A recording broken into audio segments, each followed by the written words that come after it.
Hi, everybody. Welcome to tonight's program with Coach Menachem Bernfeld. I hope everybody had a great Pesach vacation. And we did get a lot of slack for not doing a share last Sunday, but due to coming right after Pesach, it was basically almost impossible to get a speaker, and Menachem's schedule just didn't work out, so please forgive us. And Menachem, we're going to get back into it. We have a lot of big programs coming up, so thank you for joining. Again, tonight's share is share 140. Rabbi Taub, Hindit and Fertzik. You heard that? Unbelievable. 140. You're number 140. Gematria? We're going to get to it. 1 second. There's a gematria. Okay. Oh, you have a gematria. Okay. Oh, we have. Of course, we have a gematria. What's the share without the gematria? Again, I want to thank everybody. Underestimated you. Never underestimated us. I want to first start off with thanking everybody for promoting us on all the WhatsApp statuses, on emailing it to friends. Baruch Hashem, this was on a lot of statuses today. I got a lot of feedback already. It seems like an interesting topic, very powerful topic, needed topic. I got some the other way we'll speak about soon. We'll get into that, but thanks for promoting it. And again, this is a Sichas Chaverim. It's a place to talk it out and to really get some clarity. And it's a very difficult topic. It's a topic that really we're going to try to get into. Again, if anybody wants to join and get the flyers every Sunday, you can WhatsApp me at 848-525-0066. Again, that's 848-525-0066 and save my number. And every Sunday, I will send you the flyers with all the information and also the replays. If anybody wants to go to menachembernfeld.com, you could sign up to his email list where he sends the shiurim, the speakers, and all the replays over there. Feel free to join. For all the people that are watching this on YouTube, you can click on the like button and join Menachem. And every Monday morning when he uploads it, you get a ding. You can like the videos and get more and more traction. First, I want to start with thanking all the advertising sponsors, the Lakewood Scoop here in Lakewood, Ellie and Ariel from 5 Town Central. And a special thank you to Chayla Kaufman, Shul Summer from JC and the Jewish Content Network for always promoting us on all the Jewish platforms. And also tonight, Tamika Sofer for promoting on COL. We really appreciate it. Tonight's show is sponsored partially by OKClarity.com. OK Clarity is the place for only online yid to find top-notch therapists, coaches, nutritionists. OK Clarity is a professional, vetted, extensive experience working with the Jewish community. And yes, you can even find Coach Menachem there. So if you're there, please go. You can check out their statuses. You can sign up at 917-426-1495. And you can join their statuses. And Menachem will send out the links after the show. If anybody who's here the first time, every Sunday night at 9:30, consistently, Ritzufis, besides last Sunday, we're always here. We have tremendous topics, Rabbanim, therapists that join us every week. And 140 shiurim, we definitely covered a lot. But Rabbi Taub asked me before the shir, did we ever cover this topic? And the answer is 140 shiurim later, no, we did not. So there's so much to talk about in Klal Yisrael, and we're happy to bring things out to the public. Next week, we're going to have a shir. We might be Rabbi Joey Haber, and then hopefully the following week we'll have Rabbi Daniel Katz from Eretz Yisrael again, who is going to bring us speaking on very important topics. So please join us. There'll be meaningful programs, let people know about it, and join us. And tonight we're going to start off first with Arna Fried, the president, CEO, and co-founder of Coach Menachem Bernfeld, who's going to give the gematria for 140, tied into what Rabbi Shais Taub is going to talk about tonight, which we're still not sure. So what is that? First of all, I'd like to give a grace to Yashikayach, to Rav Oshi Parnas, Kalay Medava, B'Shem Oimrei, Mevi Gudalaylam, for his insight in tonight's gematria with a little twist on my own. We're talking about facing pressures and struggles. So the first thing is, people have to realize the pressures and struggles that they have. And then, Kuf Mem, come. They should be able to rise and face their challenges and overcome their pressures. So that is the goal of our shir, to realize our pressures and our struggles, and to rise to the challenge. Siyat Dishmaya. Let's first start off with Coach Menachem Bernfeld to open it up. Let us know what we're all doing here tonight. What are we trying to talk about? Give us some clarity. Coach Menachem. Thank you very much. The gematria, and thank you, Rabbi Taub, for coming back. And in Hashem, I believe it will be a powerful show tonight. And I want to welcome you all. Welcome everyone back tonight. Yes, it's been a few weeks. We've had Pesach, and Baruch Hashem, we're here. Hopefully everybody is okay and healthy and getting ready, counting down to Shavuos. And Pesach is a time, it's out of routine, and there's a lot going on. And many people just can't wait to get back to routine. Get back to work, get back to the regular day in, day out, do what they always do. Then there are others who love Yom Tov. I guess they don't like going back to where they are, whether it's work or whatever it is. It's Yom Tov, they're off. And I think that itself is an awareness for tonight's topic, to understand how you feel, wherever you are. If you want to go back to work, that means it was hard for you, Yom Tov, okay, to become aware of what's the hard parts. Or the other way, if it's hard for you to go back to work, you don't want to go back to work, you might not like it, or whatever it is. But it does bring us to that one word that we're going to be discussing a lot tonight, which are emotions, feelings, knowing where I am, what I do like, what I don't like. And that's an awareness, whether you're a man or a woman, it doesn't make a difference. We all have feelings, which we were discussing tonight. And the Menachem Rabbi Taub will be discussing. I just want to mention that the idea for emotions, especially by men, if for many reasons, there are different beliefs. Number one, there are people out there who think that men don't have emotions. And for those who understand that if you're alive and human, so we have emotions, the next belief is, even if you do have emotions, but it's a weakness, don't talk about it. Don't bring it up. And you just have to continue doing what you need to do and pretend as if everything is okay. So that's another thing. The next myth or the next idea that we grow up with and can make the challenge even worse. We are scared of emotions. It's scary. What do I have to do when I feel these feelings? Well, we feel like our whole world is falling apart. So I'd rather just, close it up, lock it up, and pretend everything is fine. The problem is that we are human, no matter who you are. And we walk around with things that sometimes you can call it regular stress, which is okay. Living life, taking care of your family, paying bills, it could be stress, and that's fine to have stress. However, when the stress and the emotions get out of hand and you have no one to talk to about it, so what you do is you suppress the emotions. You just press it down and pretend everything's fine. That can be a problem. Now, many people learn different ways how to cope, whether it's working, stay at work very late, or I do mention even learning sometimes. If you don't have someone to discuss your inner struggles, so you just keep on learning, which from the outside sounds amazing, but there's something inside that's not working. But let's not talk about learning now. It could be an addiction. People are in pain, and many times there's nowhere to turn, nowhere to talk to. And it could be because of your belief. That's number one, that it's shame. Why should I, I'll pretend that I am a man, I have no emotions. And then the problem is also when you open up to somebody else, that's being vulnerable, which we've discussed in the past. And being vulnerable is hard, especially if you get that pushback the first time. You might decide, I'm not doing it again. But sometimes it needs to be done again with a different person, which we'll discuss tonight. But again, emotions is a huge topic. Emotions by those who feel that they're strong, everything is fine in their life. That itself needs to be discussed. And Mr. Hashem, hopefully tonight we'll have the awareness to understand that it's okay. You're okay. We'll understand maybe what emotions are. Understand that even though it could be scary, but how do I deal with it?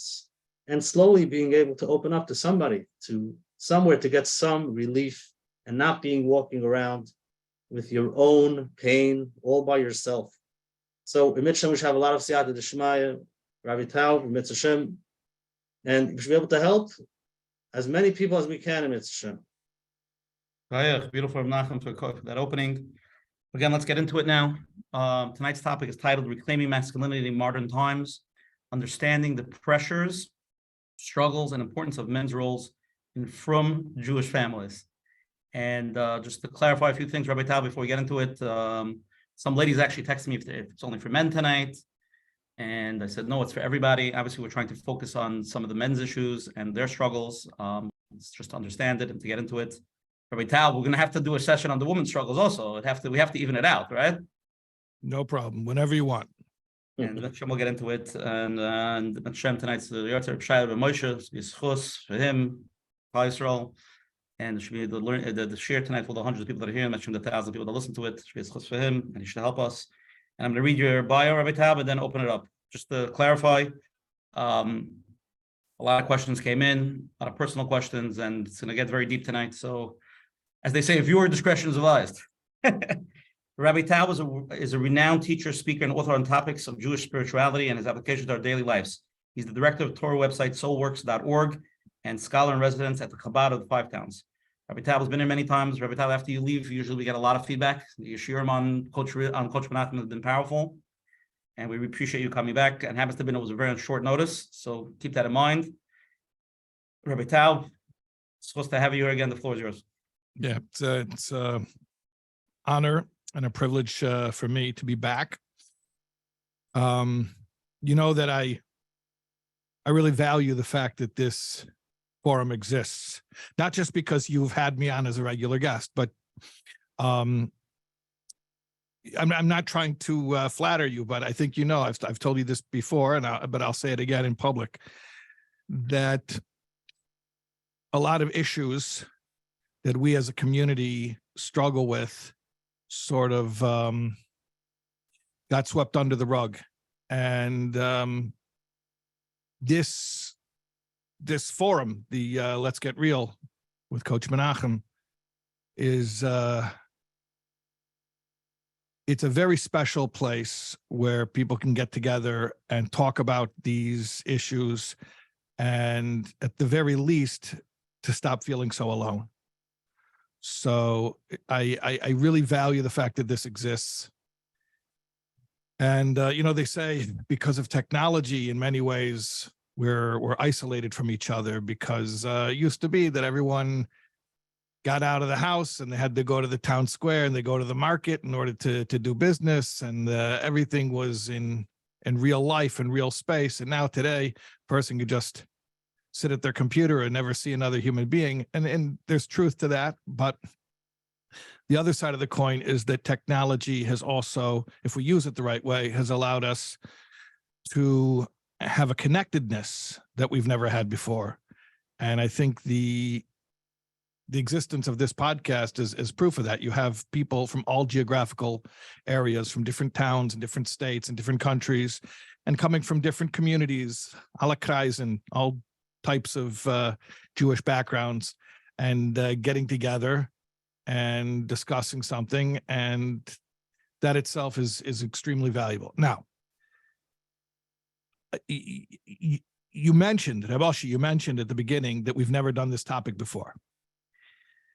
Based on everything that I just said about what a special place, a virtual location this podcast is, it shocked me actually that you hadn't done this topic, because you guys have tackled all types of hot button issues. You never shied away from controversy. You never shied away from sensitive topics that needed to be shown the light of day.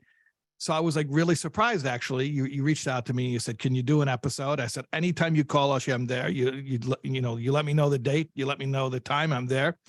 And then you asked me for a topic. I said, and I'll tell you in a minute why I suggested this topic. But I said, what about men's issues, about the pressures, the struggles of men, and the role of masculinity, and especially in Frum families and in the community? Have you ever done that? And you were like, no, actually, we never did that. So the first point that I want to make is that itself speaks volumes. The fact that this podcast has been so fearless in tackling so many really serious issues in our community, and yet after 140 episodes, they've never touched upon this issue.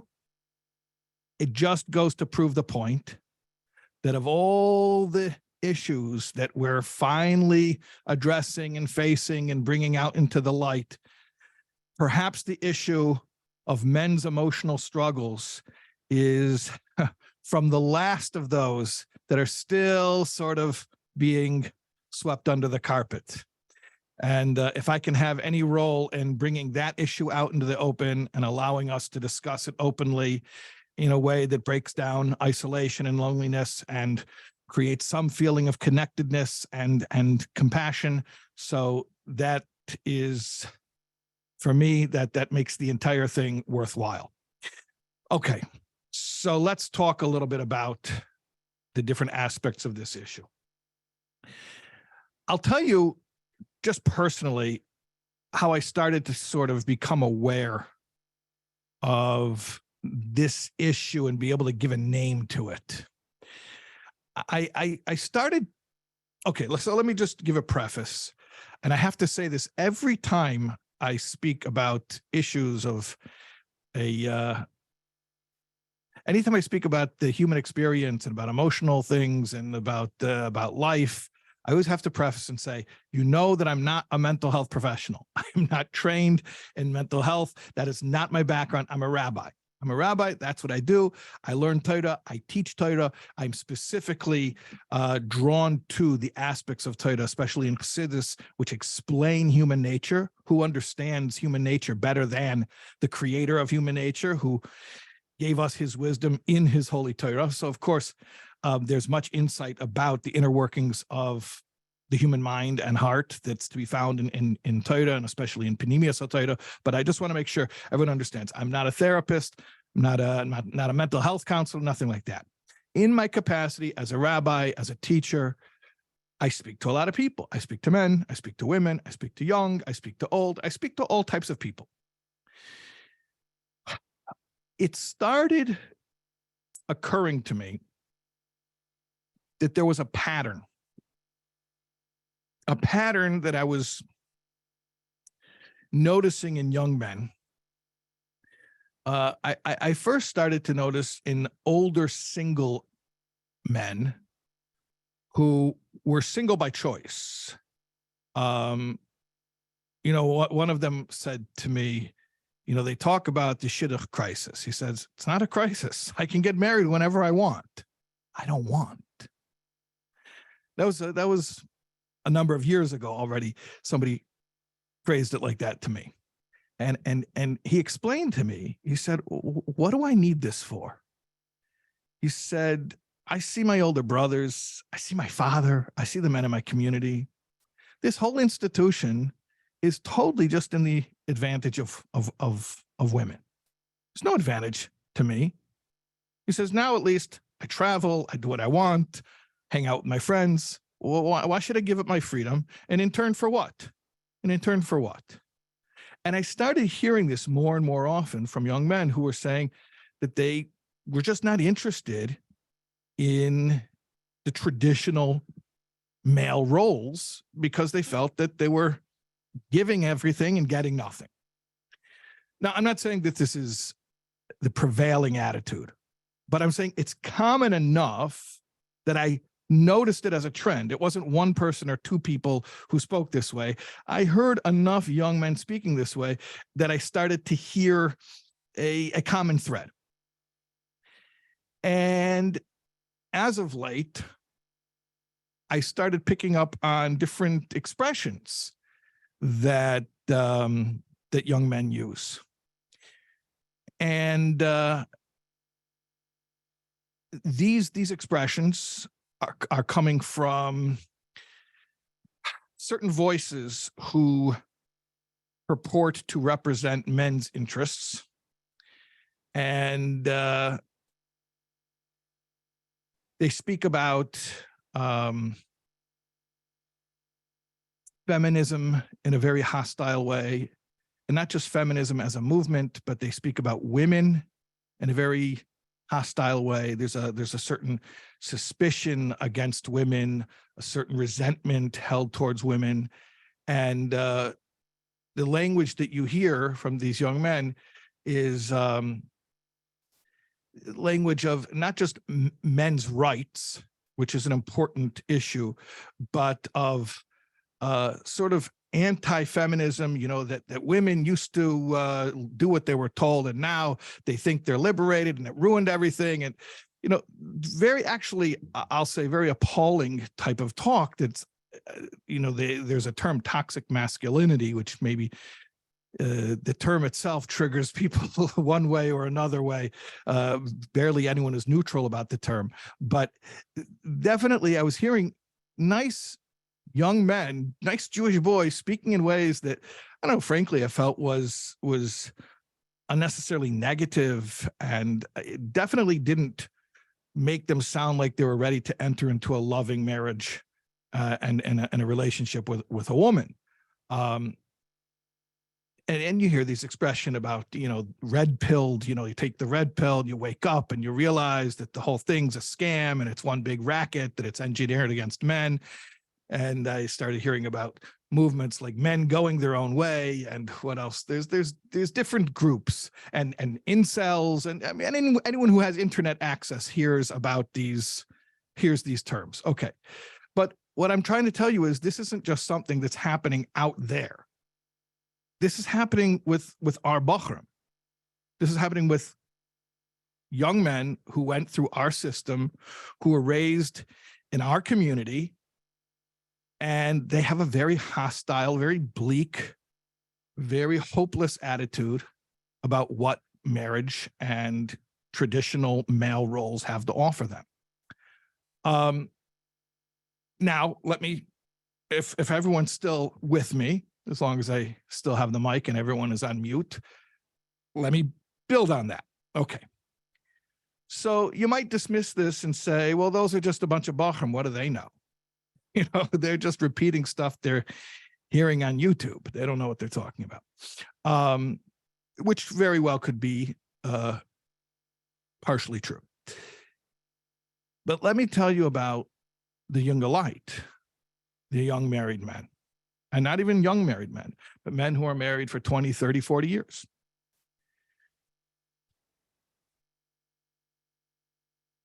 You can ask if this was always the case. You can ask if this is something new that just happened. And if it did just happen, how recently, when did it start happening? But the reality is it's here.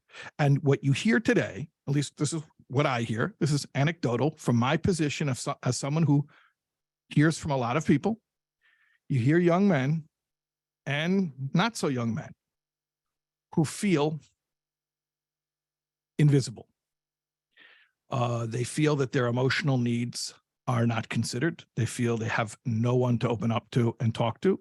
They feel incredible pressure to mask their emotions, to never show any weakness. They cannot open up, or at least they feel they cannot open up with their wives. They cannot open up with their friends. They cannot open up with their rabbis and mentors. And they have no one to speak to about these incredible pressures, financial pressures to be a provider, and societal pressures, living in a society with certain standards and expectations, and to be a husband and to be a father. And at the end of it all, they feel incredibly isolated, unheard, unseen, lonely. And the worst of all is that they feel that this is something that they are suffering alone, and they carry great shame about the entire thing. It's sort of a vicious cycle. The isolation creates even greater shame because there's no one to reach out to, and then they feel that they are suffering alone. And that compounds the feeling of uniqueness, that my story is so unrelatable and nobody would ever, I can't tell anyone my story. And even if I would tell them my story, they wouldn't believe me. Or if they did believe me, then they would judge me and they would reject me.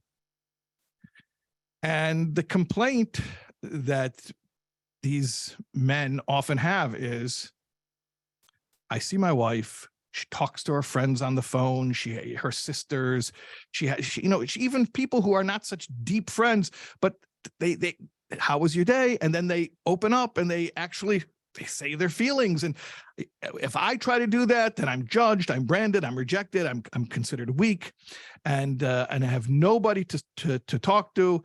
And here I am, just doomed to a life of going to work, making money, and nobody wants me to speak up. Nobody wants to hear from me. Nobody wants to know what I'm feeling. And that's it. Is that what it's all about? I'm just a money-making machine. I'm just here to bring home a check, and that's it, and then keep my mouth shut. Or maybe Friday night I get to say Dvar Torah, and if I don't say a good one, I'll be judged for that too, right? So these are the types of complaints that you're hearing. And I'll tell you something very profound I heard recently from a young man, not even so young. He's already married over 10 years. He says to me, the pain that I feel on a daily basis because of my pressure to just be there for everyone, to provide for everyone, to make money, and to just provide for everybody's needs, but nobody cares about me. He says, you know, it almost broke me. He says, but one thing has kept me going. He says, for now, kept me going for now. And that is that it occurred to me that maybe my experience has allowed me a little bit to understand Hashem. So wasn't sure what he meant by that. I asked him to explain. So he says, listen, think about Hashem. When does anyone ever talk to Hashem? Only when they need something. When do people daven? When they want something from him. And if he doesn't give it, then all of a sudden they forget about him, or even they curse him. He says, now I have some compassion because I understand what it's like, that unless I'm providing everybody with what they want, when they want it, how they want it, then I'm persona non grata. Nobody thinks of me, or if they do think of me, they'll have bad things to say about me. So maybe, just maybe, he said, it made me more sensitive to the fact that I should daven once in a while just for a connection, just to see how my father's doing, and just to phone home once in a while, and not to come with demands and needs. I thought that was incredibly profound and a beautiful thought. And nevertheless, as beautiful a thought as it is, and perhaps a very true thought, it doesn't entirely deal with the reality. Just because this young man was able to take his experience and learn something from it in his Avodas Hashem doesn't justify that things are the way that they are. I'm not here to try to fix all the societal problems that are related to this issue.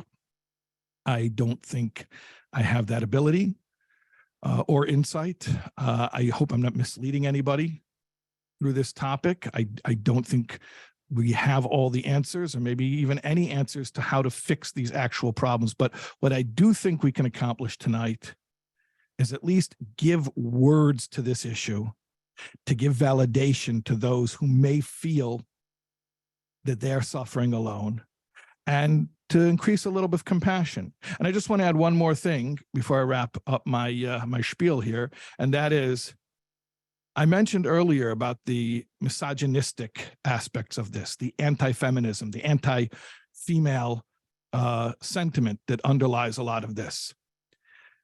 That pains me to no end, because in Torah, meaning al pi Torahs emes, we do not have to negate one gender in order to promote the respect and dignity of the other. We don't have to be anti-female in order to be pro-male. And there has to be a way of giving self-respect back to young men in a way that not only doesn't, God forbid, put women down, but really, if it's al pi Torah, then it should really be the best of both worlds. It should be able to restore the dignity of masculinity while also honoring the respect due to the Jewish woman at the very same time. The two are not in conflict. So I hope that we can speak about that, how to promote male pride and a sense of masculinity and having a purpose and having a role and feeling worthy of your emotions and being able to communicate with others, and that none of that has to, God forbid, be at the expense of women. To the contrary, if we can really promote strong men who can step up and be proud in their male roles, then this is good for everyone, for men and for women, and will bring the Shekhinah here into this world, as we learned recently in Daf Yomi, the Gemara in Saita, that when there is peace between Ish and Isha, then we have the Shekhinah. So to restore peace between Ish and Isha, we have to have an Ish and an Isha. So this is not to say that there aren't women's issues that need to be explored on another episode, but tonight I would like to really talk about the issues that pertain to the Ish and restoring the dignity and the self-respect of men, so we as men can show up with pride and with joy in our male roles and bring the Shekhinah into our homes. Rabbi Taub, for that beautiful opening. Let's get into it tonight. Again, if anybody wants to ask a live question, please text Usher Parnas here. Live questions go first. We have a lot of questions that did come in. And we're going to start off with a poll, get the oil more warmed up a little bit. Then we're going to jump into some questions, okay? Okay, let's start this poll. 3-question poll. Here we go. Okay, 3 questions. Answer to the best of your ability. Answer honestly. It's anonymous. First question.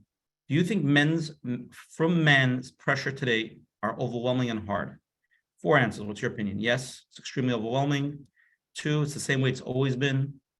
3, nothing compared to a woman's role. And number 4, honestly, it's mainly to make money and provide for their family.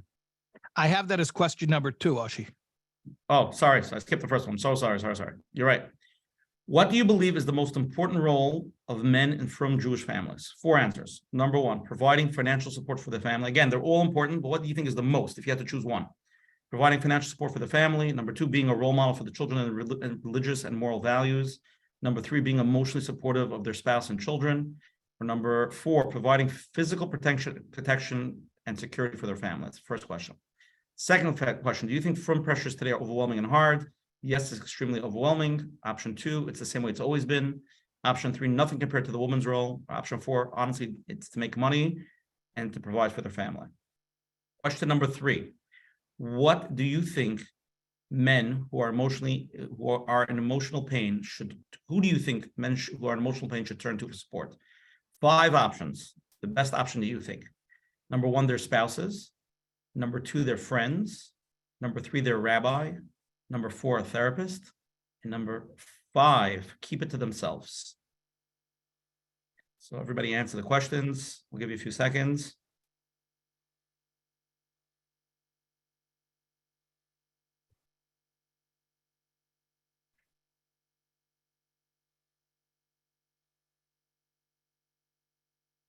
I'm a little short-staffed here tonight. So I'm trying to multitask. Keep that in mind. Okay, Rabbi Taub, we're going to have 5 more seconds, and then we are going to share the polls, and then we're going to answer some questions. I'm very curious what people will say. We're going to find out. Give it 5 more seconds. People still voting over here. It's already 200 something people voted.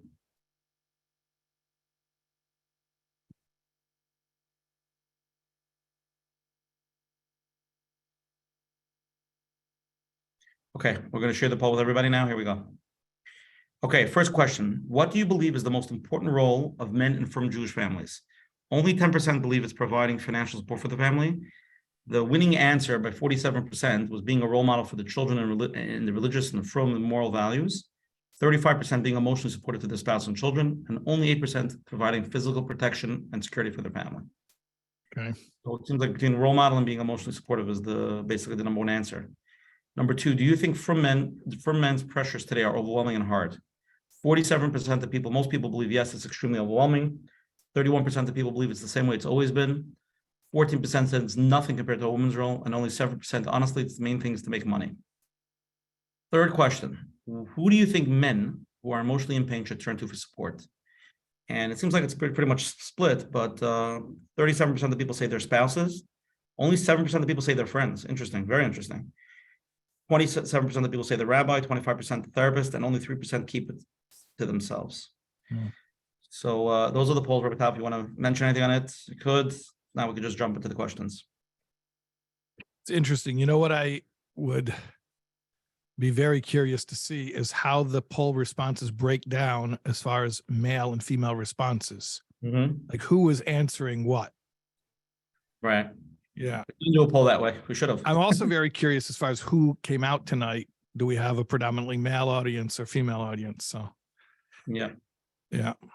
We Okay, forgot Guess to we'll put find in- out from some of the questions that came in. Find We'll out, see yeah. if it's more we male forgot or to more put in female.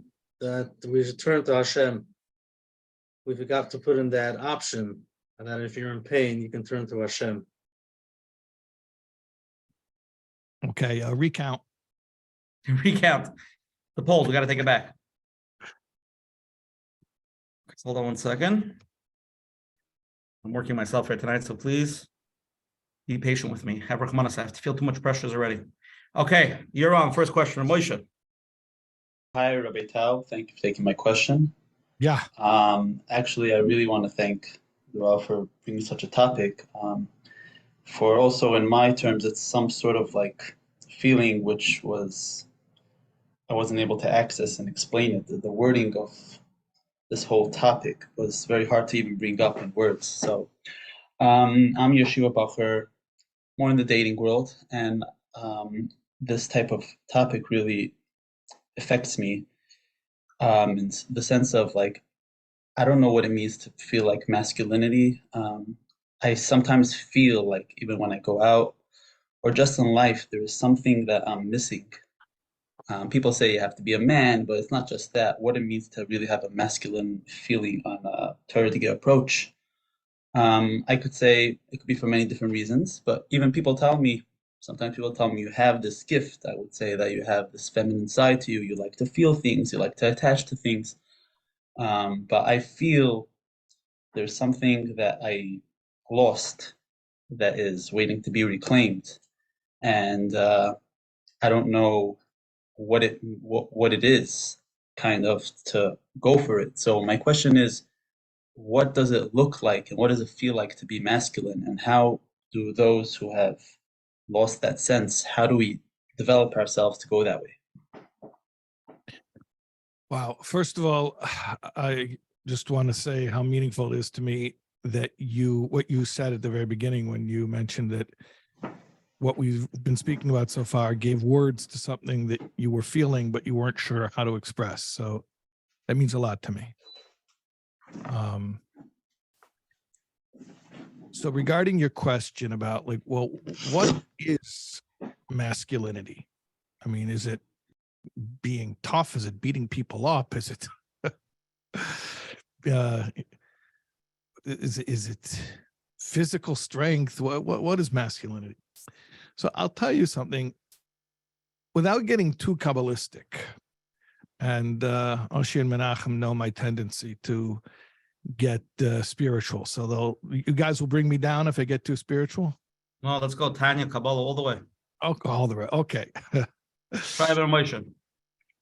So masculinity and femininity actually are spiritual concepts. They exist in the spiritual realms, meaning before they come down into this world as male and female, they exist as archetypes in the spiritual realm. Like, for instance, we speak about Hashem as HaKadosh Baruch Hu. HaKadosh Baruch Hu means that aspect of Hashem, which is Kadosh Umuvdal. That means he's upgetruckt, he's removed, almost aloof from the world because he's so holy. Because he's so holy, he's therefore on a completely different level, and he sort of sits up there on his throne, high and mighty, and removed. And then the exact opposite, you have the Shechina. The Shechina is Melashon Shechenes, it dwells within. And that's Hashem as divinity is present in the world. And not only in the world, but even it says about the Shekhinah that it goes with the Jews, even bitumasam, even when they're in an impure state. So these are like two opposites. You have HaKadosh Baruch Hu, which is Kadosh and Movdal, which is divinity, which is aloof from the world. And then you have the Shekhinah, which is divinity, which is invested in the world. And what we're told is that those are the roots of masculinity and femininity. That Hashem's aspect of being removed from the finite creation, that's his masculine aspect, kaviyachol. And the aspect of Hashem, which is the Shekhinah, which is dwelling within the world and taking care of and nurturing the creation and taking care of each individual being, that's the feminine aspect. And then, of course, you have Yichud Kutchabrichu Ushchinte, the unification of these two, that Kutchabrichu, the masculine, and Shchinte, the feminine, should come together in a marriage. And that's the ultimate healthy state where the feminine and the masculine are in a symbiotic union where they complement each other. Okay. So in very simple terms, this is getting too spiritual, or we're okay so far, so good. Yeah. All right. Nobody's muting me yet, so I think I'll keep going. So Now, when you get thrown off, you know that it's too much. Don't worry. Until then, keep going. okay. So here's the deal. Neither Kutchabrichu nor Shchinte can make a world. It requires their union. The difference is Kutchabrichu, or Kadosh Baruch Hu, is described as being the creative energies, the spherois, Chesed, Gvura, Tveres, Netzach, Chayid, Yesod. Those are 6 energies, 6 building blocks. In fact, they correspond to the 6 days of creation, of making a world.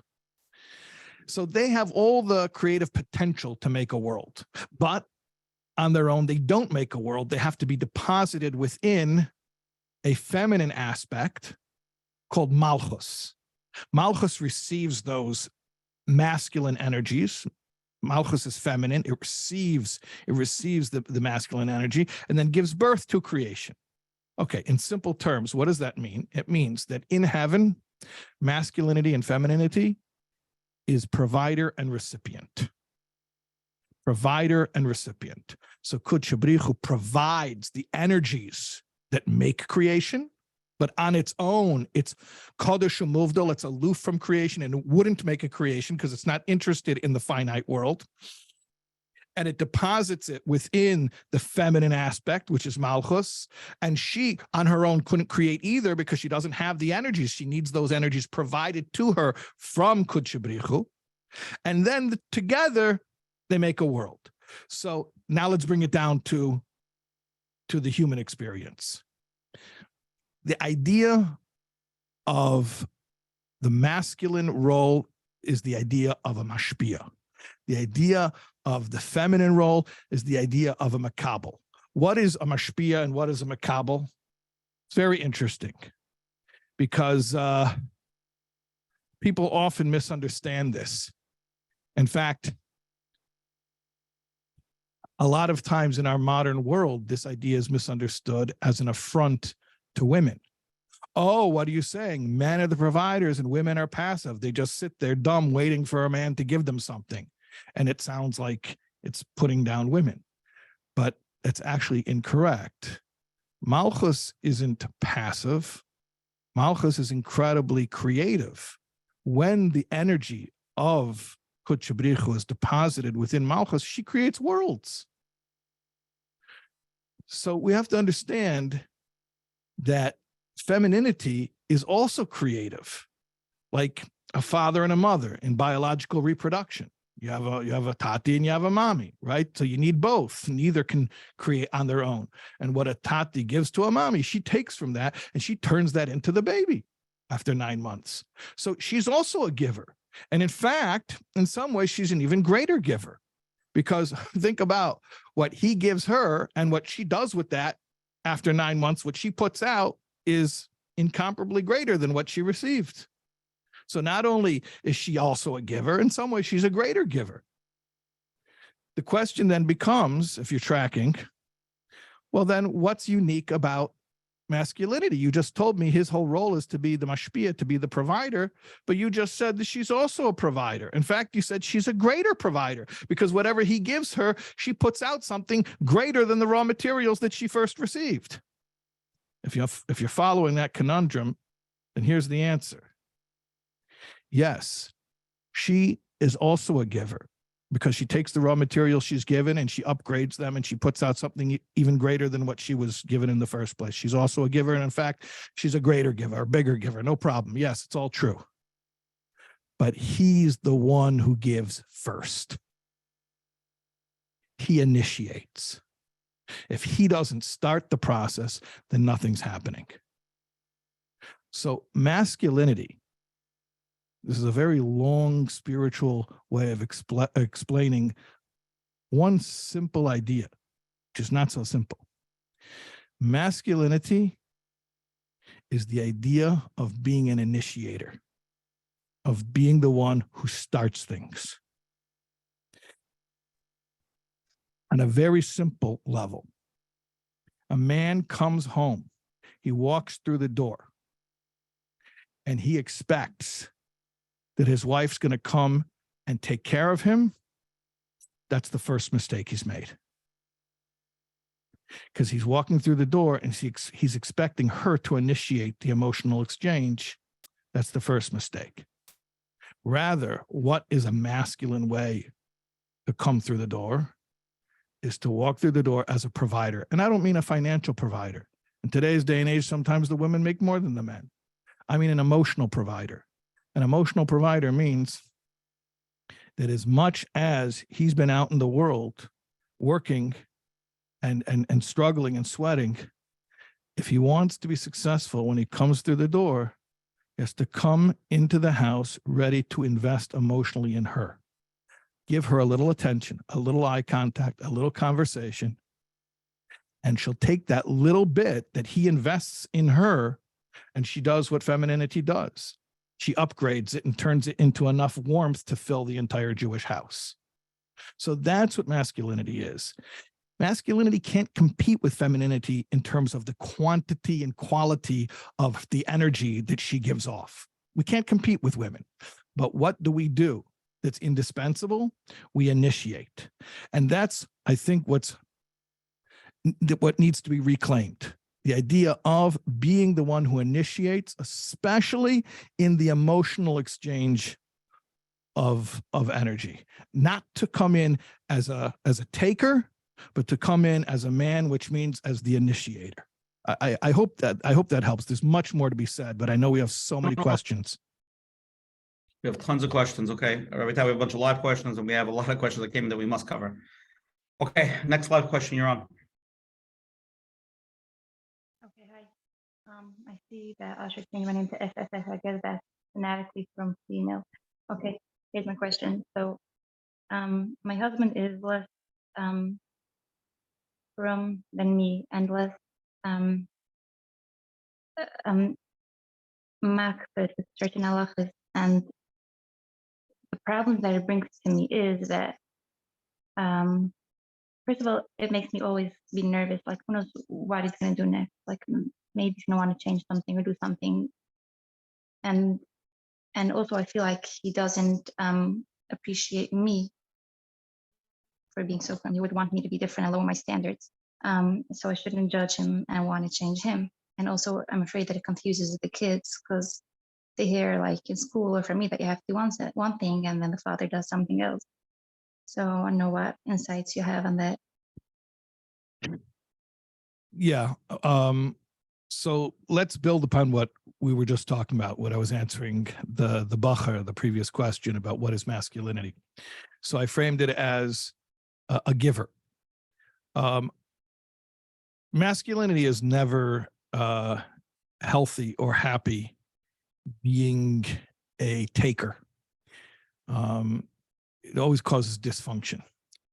So the trick is getting the male to step up and provide. Now, your specific area where you feel not provided for, or maybe even more than that, you feel a certain lack of security, is in Frumkeit, his level of observance. So what I'm telling you is, because of the way that masculinity and femininity work, trust me when I say that there's no way that working against his inherent male makeup will bring the Shekhinah into your home. You have to work with his inherent male makeup, and that means his being a provider. So I'm going to say something that might sound sexist, but you know how women are really good at catching their husbands messing up? Hope that wasn't cynical of me to say that. Women are just more observant. Women are more detail oriented. So yeah, women catch their husbands messing up. Okay. So here's what I want to tell you. A woman has to use the same keen eye to catch their husband doing the right thing. Catch him doing something Jewish. I'm saying to the previous caller, catch him doing something specifically in the realm that you yearn for him to be a provider in, meaning in Yiddishkeit. And when he does anything even remotely Jewish, drink it thirstily and thankfully and with gratitude. And that's what activates the male psyche, is successful transmission of energy. When a provider successfully provides, meaning he puts something out and it's received, what happens is it activates within him to make more and more of the same. So try to be patient, try to watch out, and catch him providing the things that you want him to provide. Receive it, thank him for it, show him how satisfying it is for you and how deeply you've taken it into you, and he'll make more of it. Okay. Let me unmute the next person. Okay, unmute. Okay, you're on. Hi, Rabbi. Thanks very much for doing this podcast. Yeah. This is related to what you discussed in your introduction. That there's so many good Frum fathers in our community who are devastated, wiped out, and torn from their children by the divorce system. And anybody who knows someone who has a family member who's been through divorce knows how easy it is for a good father to be completely removed from the home. They lose their kids, and they're served with crushing financial obligations like alimony and child support. And many Frum men never recover. And there's even been a few recent suicides in the community directly connected with the divorce. And basically, we have a serious epidemic of nasty divorces in the Frum community. And Rabbi Stefanski in his Daf Yomi Shir actually mentioned this recently in a Nazir Samach Aleph, if anyone wants to see, mentioned it. But it's not a uniquely Jewish problem, obviously, the divorce system and everything. This is a societal issue. But in the Frum community, we have so much infrastructure for all kinds of causes, but virtually nothing for fathers. There's tons of divorce resources for mothers, but virtually nothing for fathers. And you mentioned that after 139 episodes, it's the first time we're even talking about this sort of thing, men's masculine issues on the podcast, and it's barely talked about anywhere else. So my question is to you, Rabbi, is why are so few Rabbanim and community leaders willing to take a stand against what's happening out there? And I think it ties back to what you mentioned earlier, that single men are looking around at what's happening and they don't even want to consider getting married because they see what could happen and how devastating it can be. And I think that maybe if they saw that men and fathers are valued in the community, they would change their outlook. I'm just looking forward to hearing your thoughts about it. I want to add to this question, Rabbi Taub, if that's okay. Yeah, sure. I want to mix it together because I think there's some similarities and it's a different angle of it. It's similar, but I think we could take them both at the same time. Somebody emailed us one of the questions here. As a divorced father of 3, I'm experiencing firsthand the challenges faced by single divorced men in the Frum community. I feel excluded and hardly anyone invites me for Shabbos meals or offers to lend support and friendship. Meanwhile, my ex-wife receives abundant support from former friends, family, community, including financial assistance from various organizations for her expenses and even childcare. I feel that men are not treated equally in the Frum world when it comes to divorce. I feel it's like, adding on to his question a little bit. Yeah, no, very similar questions. And it's true. And when I say it's true, do I have studies? Do I have statistics? No, I'm speaking anecdotally. But just from the cases that I know of, I know that it happens. And I know not only that it happens, but part of the vicious cycle about why it happens is because people don't speak about it. And honestly, I mean, I touched upon this earlier before. I said, I'm not the guy who has solutions to all these problems. I'm not even sure I'm in a position, even if someone were to give me the solutions, I'm not sure I'm the guy in the position to implement any of the solutions. But what I do think we can do, and we have a duty to do, and I'm glad that it's being done now in episode 140, is to speak about this. I want to let you know, I feel so much pressure right now. I feel completely wiped.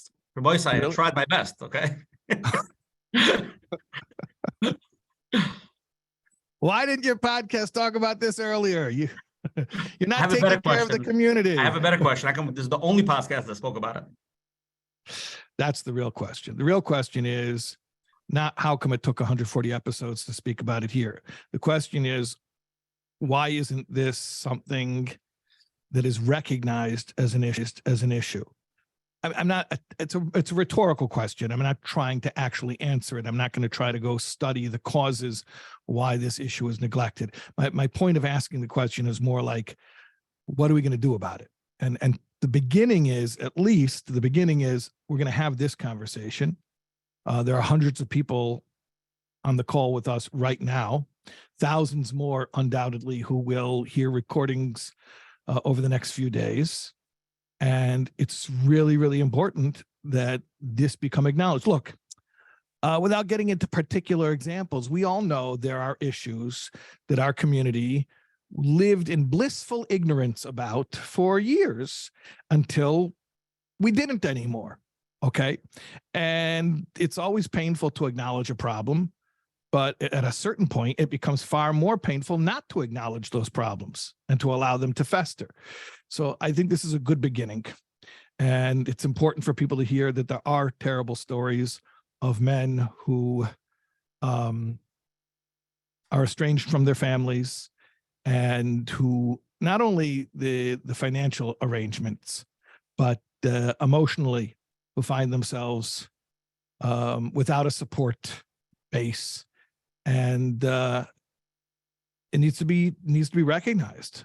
The only real change here, we can't like legislate these changes. It's not like we can go and enact new rules, which would be unenforceable anyway. It's really a cultural change that needs to happen. And a cultural change is made of individual changes. So if the people that make up the community begin to gain some sensitivity about the issue and some awareness, or the awareness leads to sensitivity, then there will be cultural change. God willing. If I just could add, Rabbi, I think on the cultural part of it, I think what's important is that it's kind of culturally acceptable that fathers don't see their children that much. It's considered acceptable that a woman will file for divorce and the father can suddenly only see his kids once a month or every other Shabbos if he's lucky, and nobody asks a question about that. It's considered completely fine. Nobody will say, why doesn't she let him see the kids? Or, there's so many good fathers out there who just end up, it depends on the state, but so many Frum Jews live in New York, and that's how it works in New York. Mm-hmm. And I think culturally, like if we as a community would say that that's not okay to do that, but it's not socially acceptable, the same way that we started doing that when it came to the get. If the get isn't given immediately, there's ostracism, there's excommunication, but that doesn't exist when it comes to removing a father from his children's lives. And it's just not talked about. It's just so incredibly common. There's probably hundreds of fathers in the Frum community who have gone through this, who have gone through the court. I just want to add, somebody texted, they said they don't understand in general. Again, this is not a Jewish thing, this is a general thing. Like just because people get divorced, whether right or wrong, father, mother, at the end of the day, why do they always feel like they lose their kids because of that also? just because their marriage didn't work out. Yeah, I mean, that's all part of the discussion. By the way, I got a direct message here in the Zoom, which I just want to read. Somebody wrote to me, "What made men so fragile? What happened to coping mechanisms?" And I'll just say the name of the person, because it's not an actual name, it's not an identifiable name, but the name is Mommy. So I'm assuming it's a woman. So the woman is asking, what made men so fragile? What happened to coping mechanisms? Okay. So first of all, let me just say, how about I read another question? Is that okay? Okay, why you want to bump this one out? Yeah, I want to push a little bit, you know what I mean? Okay, no problem. Where is it? It was literally a similar question, but a little stronger asked. Where is it? Where is it? Give me a second. Somebody just texted me. Such a great question. 1 second. 1 second.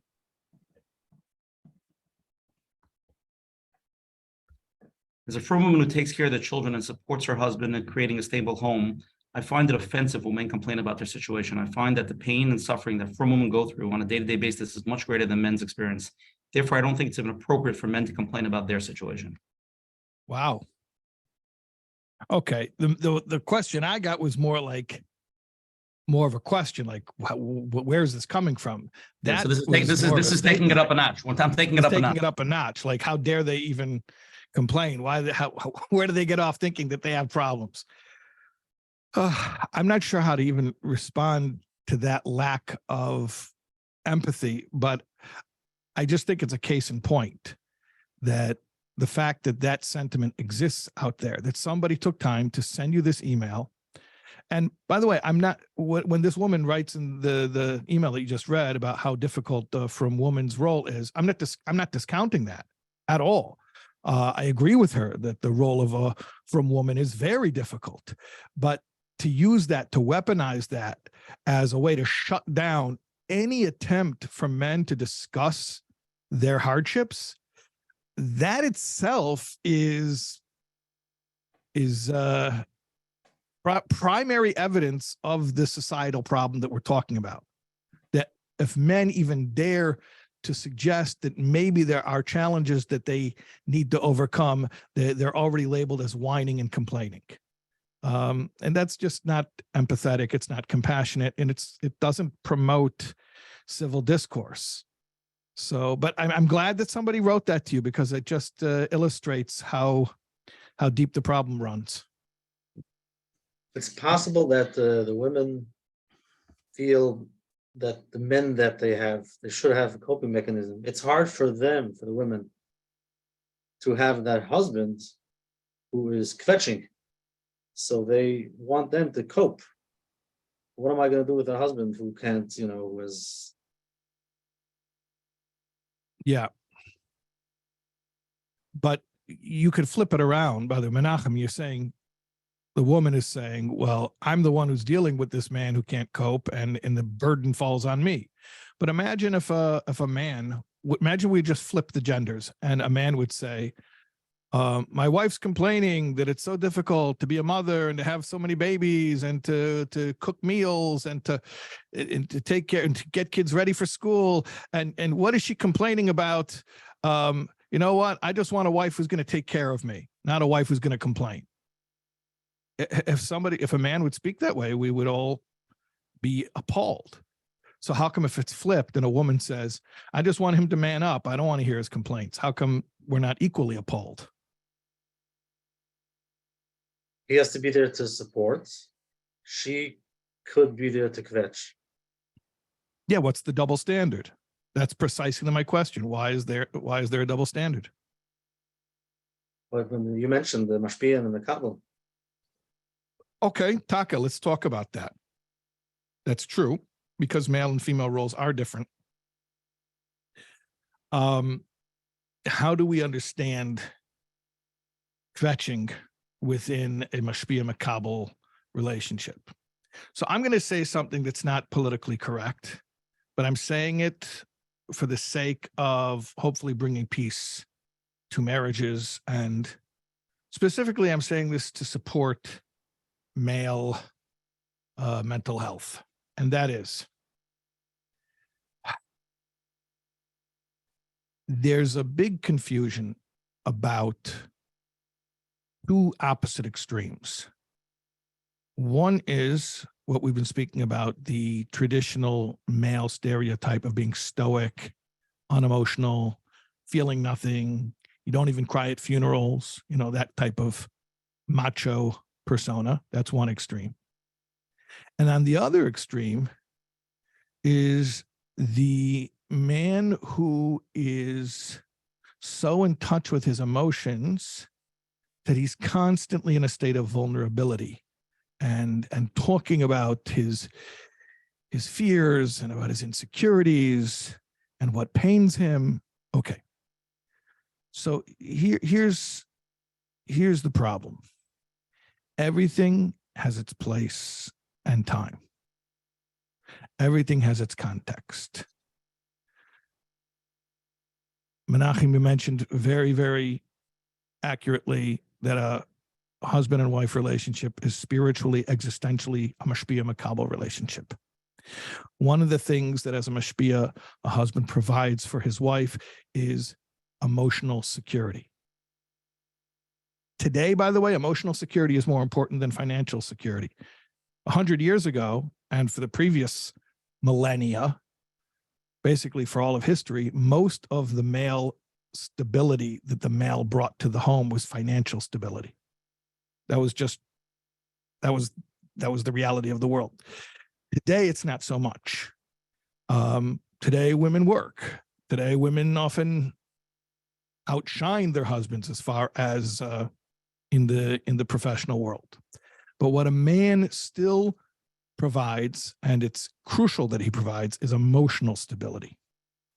When a man goes to his wife for emotional support, that can undermine his mashpia role. So here's what I want to tell you. So you're saying, oh, now Taub, you're part of the problem. Now you're shaming men and telling them that they can't open up to their wives. No, God forbid. No. Listen to what I'm saying. Men do need support. Men do need to be validated when they're in pain. Men do need to be told it's okay to be afraid. It's okay to feel pain. It's okay to be unsure. But men need to create, we need to create support systems where we can get most of that met for ourselves outside of our relationship at home, so that when we come through the door, we're mostly in a emotionally stable place, so that the relationship we have with our wife is one of providing emotional stability. So here's the thing. The irony is women, because of the way God made women, are almost inherently endowed with a support network. That's how women socialize. That's how they hang out. That's how they talk. That's how they converse. They support each other. They know each other's intimate lives. They share. They're vulnerable. They sit over coffee and they talk about their lives, and they support each other. And yet the irony is, who needs that support system even more than women need it? Women also need it. Women are also human. Women also have lives and need to share their feelings. But who needs it even more? Ironically, men, we need that kind of support system even more than women need it, because we need to get those needs met so that when we come through the door, we can mostly be in an emotionally solid place where we can provide the emotional security to our wives. So if there's anything that we can sort of explore here tonight as far as an actionable item, that would be that we need to create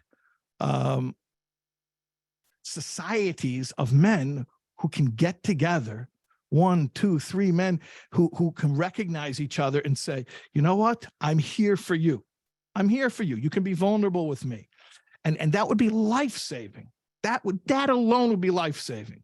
And then it would put men in a better position to be able to be the emotional provider in their marriage. Okay, so we have something to work on. Menachem, somebody wants to say something. So let me put them on first, if that's okay. Hold on one second.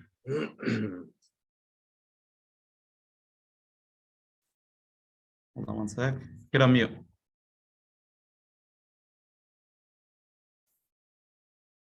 Oh, okay, hold on.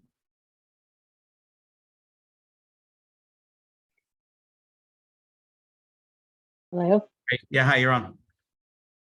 Hi. My question is more, talking about women and man's role. If, let's say, man is not emotionally healthy and looks to their wife for that emotional support that they need, how could the wife fulfill that need? Yeah, that's a problem. And the truth is, because of the mashpia makabel role, a man will never be satisfied turning his wife into his mommy, and she won't be satisfied either. So this just takes us back to what I was saying a moment earlier, which is it's really important that we give our men ways of meeting their emotional needs outside of the home so that they can come through the door and be ready to provide emotionally. I don't know how to provide. I don't know if it's the proper forum tonight to give tips to women about what to do when they're in this situation. I might just very briefly say that if you're a wife who's in this situation, you should know something. It's really not your job to be your husband's nurturer in that way. It won't make him feel like more of a man anyway. So in the end, even if you'll give him what he says he wants, you'll both feel frustrated. But what I do want you to understand, if you're a wife in this situation, is at the same time, that doesn't mean that you should judge him or reject him, God forbid, for having those emotional needs. You understand the distinction I'm making? The fact that he has those emotional needs is totally normal and human, and it's to be respected. The one thing you have to understand is that he can't meet those emotional needs through you. So it's not that his desire for compassion and his need to be vulnerable and to be validated, that it's not that those needs are God forbid, inappropriate. Those are totally natural, normal needs. It's that he's looking for it in the wrong place. So again, if you're the woman in that situation, you should understand what it is that you can't provide for him, that won't really be satisfying to either of you for you to attempt to provide for him. But at the same time, don't judge him and reject him and say, come on, toughen up. Why do you have to feel bad? Why do you have to be emotionally needy? Well, that's not the right response either. The right response is, you're right. You do have very valid needs, and you need to find a place to share that in a way that you'll be honored and respected, and your dignity will be preserved while you're being vulnerable. And that might mean in a friend group. I think primarily men need to really create more deep and rich social relationships where we can meet these needs in a masculine setting with each other. But you understand the paradox that if you're the wife, on one hand, it's not really you who can provide that. You can't be his mother. On the other hand, you shouldn't shame him or reject him, God forbid, for having the need. I hope that distinction is clear. So are you saying that it's not the wife's role to provide that emotional support to their husband? The greatest way for a woman to validate a husband is to deeply receive whatever emotional energy he's providing to you. So when he does something for you that's kind or considerate, if you can really, really receive it deeply and to have deep gratitude and to acknowledge it and to tell him how good it feels when he takes care of you emotionally, that will make the both of you feel the best that you can feel. But who's taking care of his emotions? What did I say a minute ago? You're saying if I validate and appreciate, then it'll come back. No, that's a separate issue. Oh. I'm telling you what you can do and what you can't do. You can make him feel great by receiving the positive supportive energy that he gives you. You can't make him feel great by being his nurturer, because that will make him feel like an infant, and that will not be good for your marriage. But what did I say? I said, what do men have to do? It's so funny that you didn't even hear it, because you know why you didn't hear it? Because for a woman, it's as obvious as saying you need to breathe air. You didn't even hear me say it, because for a woman, it's like saying you need to breathe air. Everyone knows you need to breathe air. I said that men need to find supportive social relationships with other men where they can be vulnerable and preserve their dignity in the process. Women have that built in. If you're a woman and you know another woman, you already have that in your life. Men don't have that. It's not promoted in our culture. It's not easy to find, and it's something that's going to require a bit of a cultural revolution. But if we don't do it, things are only going to get worse, and men are going to become more and more emotionally desperate and inappropriately turn to their wives to provide for them what the wives cannot provide. Does this make sense, the distinction that I'm making right now? Yeah, no, I hear. I don't know that all men would agree with you. I think some men might have the emotional connection with other friends, especially men who are more emotional than most, but they still feel that need to be vulnerable and feel that emotional connection and rely on their wife for certain emotional needs. I wish we could do another poll. I would, I'm glad you're laughing. I would venture to guess that the minority of men, and it is a minority, who have very deep emotional bonds with other men do not express desperate emotional needs in their marriage. They get those needs met from their male friends. And when they're in their marriage relationship, instead of seeking out their wife for support and validation, instead these men seek out their wife to be able to give their wives good feelings and support and love and consideration. That's what I would guess based on anecdotal experience. So you're saying the majority of support he should be getting from his male friends. Well, let me expand on that, because there are different types of male friends. You know, like we learned in Pirkei Avos 2 weeks ago when we started Pirkei Avos again, there's a Seilach Harav, there's Knei L'cha Chaver. So there are peers who are on your level. There's also a mentor who you look up to. So it's not just your peers, it's also having a Rav or a Mashpia who you can be vulnerable with. That's another topic, by the way, to get into. How many men have a rabbi who they can call with a Shaila and Yeredeya, but they can't speak openly with about an emotional issue? And I think that's a crisis. I don't think I'm being hyperbolic when I refer to that as a crisis.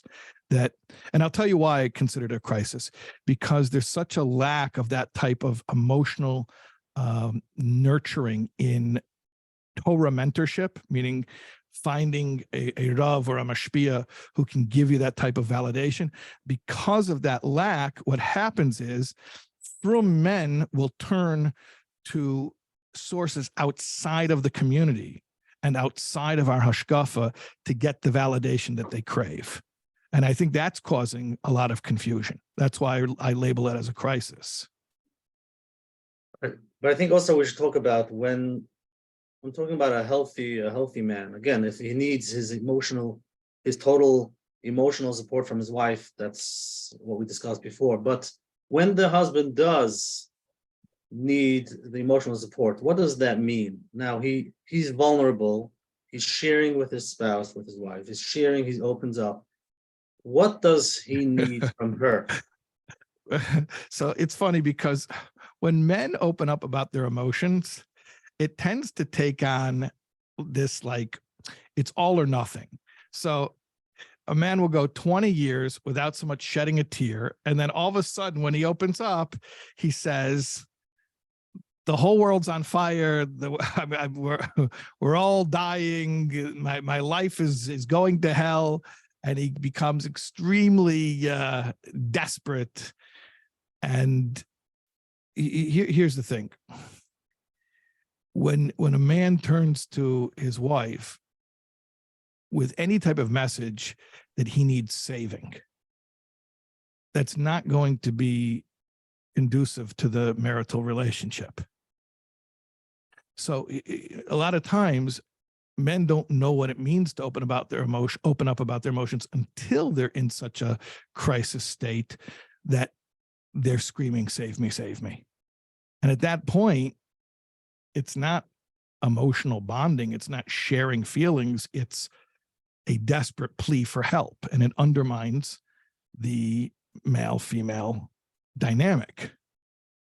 Which is, again, why I say men need to have friends and they need to have Torah leadership, rabbonim and mentors who are emotionally intelligent, who can provide validation for them so that they can enter the home having most of those needs met. And I should also mention, because Menachem, you yourself pointed this out, that our poll was lacking the most important option on the poll. We said, where should men go to have their emotional needs met? And you said, why didn't it say Hashem? Why wasn't Hashem on there? Well, people get mad when I say this because they feel like, oh, you're sending me off to Hashem. Now that's the ultimate rejection. But I'm not saying it from a place of, oh, I don't have time for you. Go talk to God. He's got time for you. I'm saying it really honestly from a place of, this is what works. This is what is tried and true. A deep relationship with Hashem is not just spiritually and religiously healthy. It is essential for emotional health. And somebody who really works on emunah and betochen, and who really davens, and who really thinks about Hashem on a day-to-day basis, it does alleviate a tremendous amount of the emotional pressure. It really does, and it needs to be spoken about. And let me just go back to cultural changes that need to happen. But I think when young men in yeshiva are learning hashkafa and they're learning about emunah and betochen, emunah and betochen have to be taught in terms of being emotional tools. That if a bacher is learning about emunah and betochen and he doesn't understand how that's going to make him more emotionally secure so that he can be an emotional provider for his wife, then you haven't properly taught emunah and betochen. But going back to that, when the man opens up, and like you mentioned, that usually for 20 years they're not going to talk about it, and then they feel like the whole world is falling apart. But I'm not sure what exactly do they want when they open up to their wife. I don't think they're saying, "Help me, you have to help me." I think that when they teach about just listening and with compassion, and I think, because he hasn't shared the past 20 years and now he shares, you might get scared. And you're like, oh, I don't know, you come to me, I can't help you for that. He's not coming to you for help. He just happened to go through a hard time. Just be there, listen. Right. Yeah. I mean, Menachem, what you're describing is a very emotionally healthy man who has an emotional support system, probably has good friends, probably has a very strong relationship with Hashem. And when he's talking to his wife about emotions, there is no desperation there. It's just sharing their personal lives. Yeah. And in that case, obviously, not only is it not a negative thing, but that can be a form of bonding because you're sharing personal information. But that's all provided that there's no desperation. He's not coming to her in any sense of save me, mommy. He already feels he's taken care of, and he's just sharing personal insight. I think that's the mistake that a lot of men make, is that they don't talk about an emotion until it's a burning crisis, and then it comes across as needy and desperate, which is antithetical to the male-female relationship. But if you can get your needs met elsewhere, and you can feel secure, and you can feel a certain, that you take the edge off, and from that place of menuchas hanefesh, you as a man want to discuss your feelings with your wife just as a way of bonding and sharing what's going on in your personal life, yeah, then that can be a very good thing. But you're talking about very few men as of now, right now, in the current situation, who are in a place to be able to do that. So I think we first need to get men to that place. Mm-hmm. Gotcha. So here's another question that came in. I'm married individual with 4 children, and I run a successful company, for which I am grateful. Despite this, I am currently struggling with something deep and painful. I'm feeling disconnected from my Yiddishkeit and from life in general. My days consist of working, making money, leaving me unsure of where to turn and to whom to open up. I don't feel comfortable talking to my wife, as the few times I have done so in the past resulted in opening up Pandora's box, and the conversation didn't end well. Yeah, and I would imagine that email that you're reading is describing a similar scenario to what I was just talking about. Probably he didn't open up to her until he was in a place of desperation. And yeah, like you said, it didn't go well. So what's the solution? The solution is not to tell the guy, well, don't ever open up about your feelings again, which is probably the message that he got. He probably feels like, well, I guess that was my mistake. I tried to be vulnerable. I'll never make that mistake again. And that would be a terrible lesson to learn, because we need to have a place to express ourselves. We need a safe place to express our emotions. But again, I just keep circling back to this.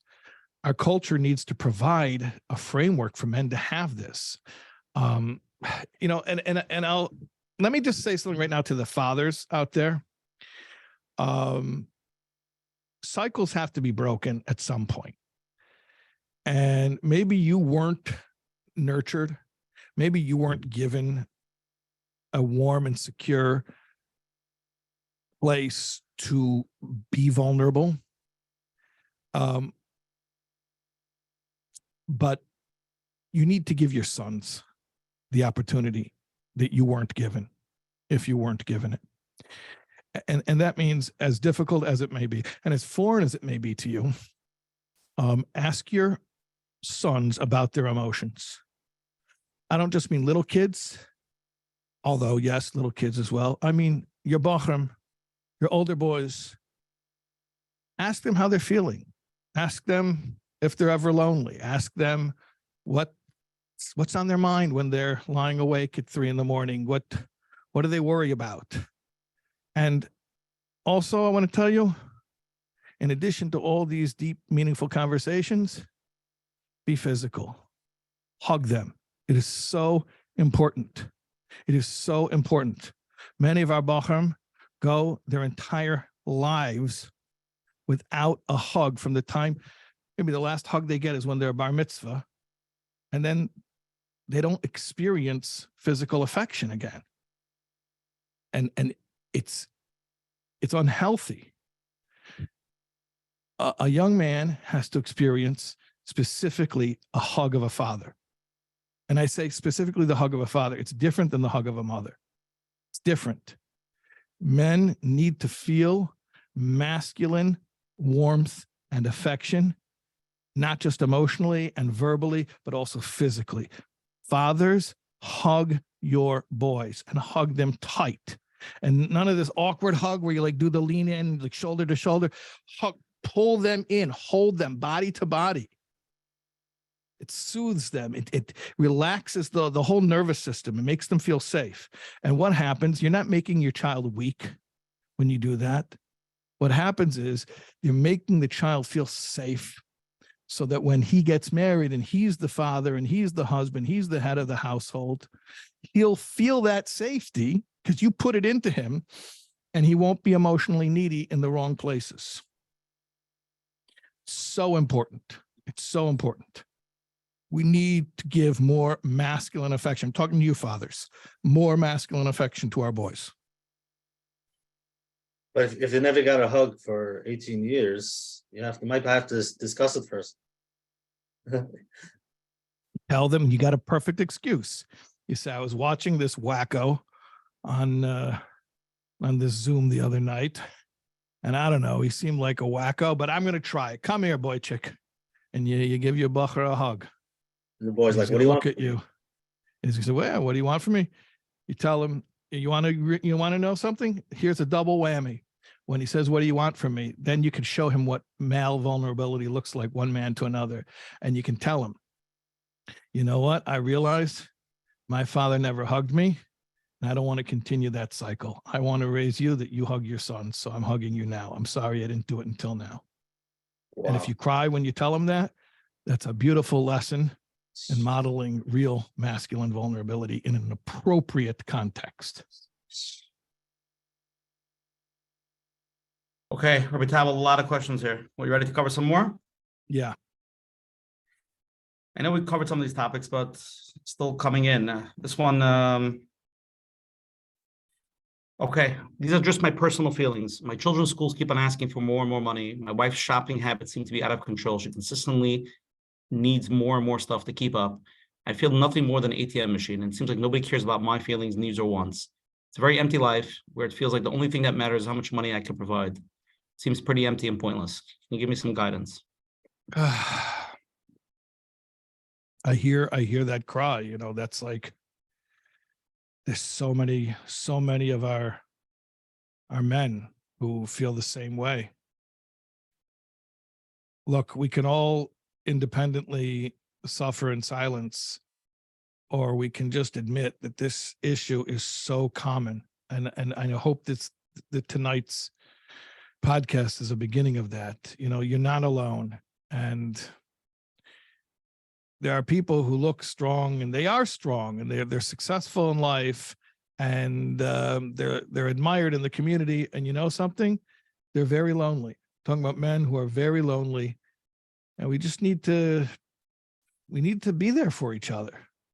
We need to be there for each other. That's it. If anything, if we accomplish anything tonight, it's just to break a little bit of the stigma that maybe this Shabbos in shul, maybe put your arm around a guy who you're semi-friendly with and say, hey, buddy, how you doing? Good Shabbos. Good to see you. Hope you're doing well. Show him you care, squeeze him, and, maybe establish a rapport. And then maybe at some point in a safe setting, you'll sit down and you'll show him it's okay to get personal. You'll tell him a little bit about your life. He'll tell you about his life. That's it. That's the answer. This is what we need to do. We need a cultural change.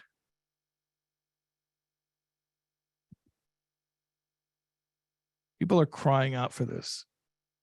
By the way, somebody mentioned earlier, caller that was talking about the men's treatment and divorce settlements. He mentioned suicide, and unfortunately, we know the statistics. It's not just divorce. It's isolation. It's loneliness. And we are talking about a life and death issue. So go show somebody some male compassion, some genuine male empathy. One man to another man. It could literally save a life. The question is, what's really missing? What is this person missing? If he's doing, he's working, he's providing, he feels, doesn't feel needed. What is he lacking? What's the deep need? It's funny because you ask yourself, what is anyone needed for? Like, what's the point of life?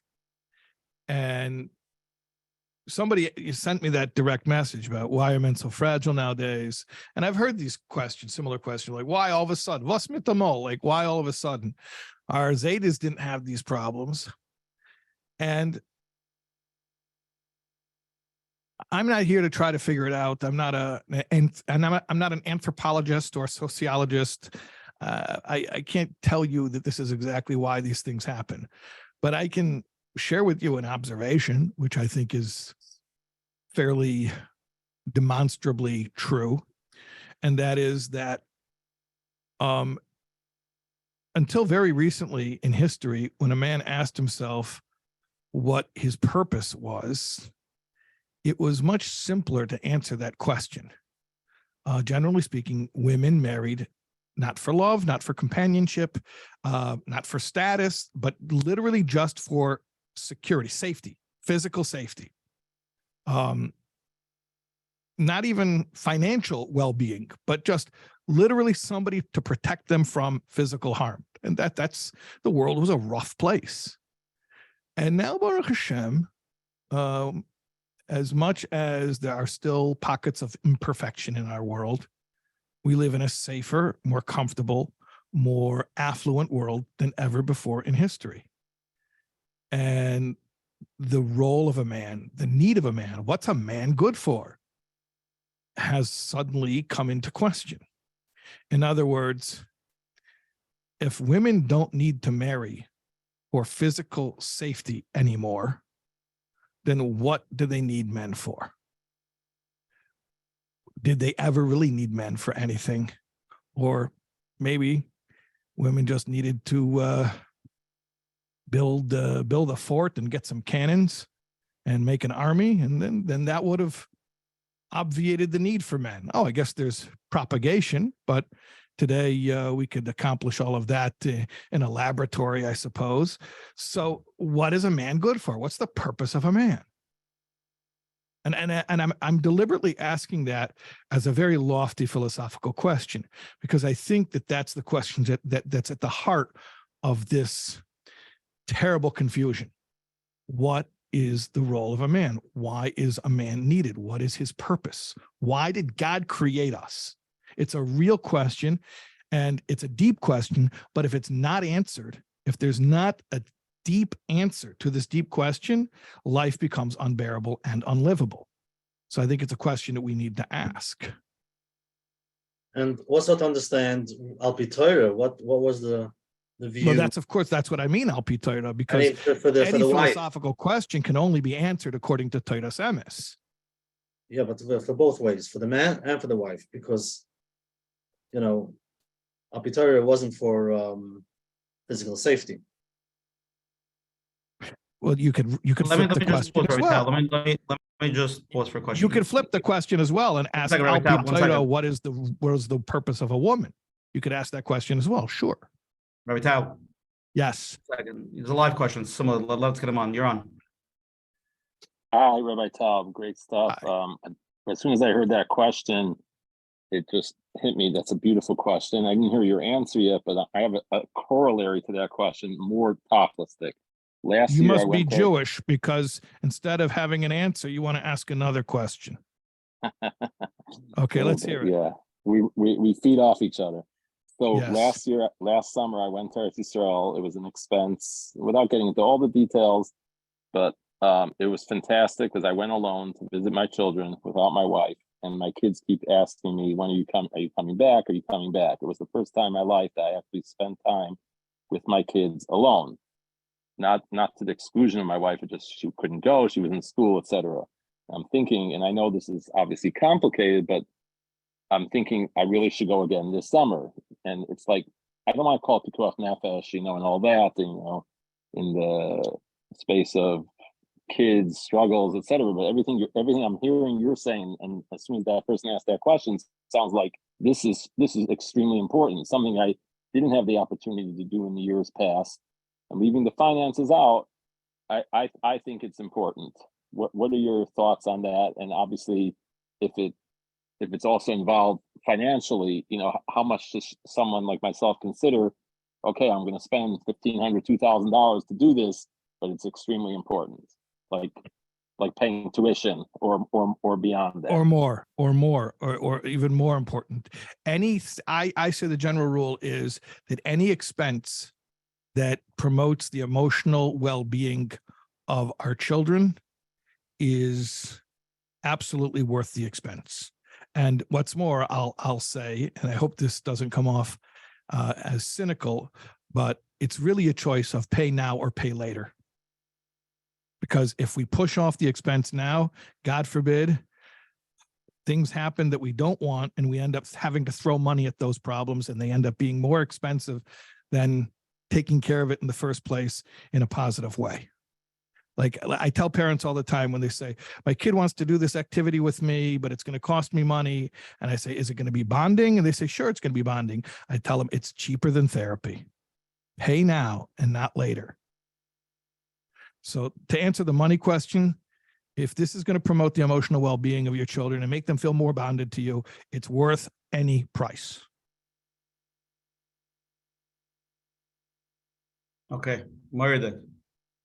Okay, Rabbi Yitzchak, you want to unmute? Okay, you have another live question over here. Rabbi Yitzchak, unmute. Yeah, there you go. Hello?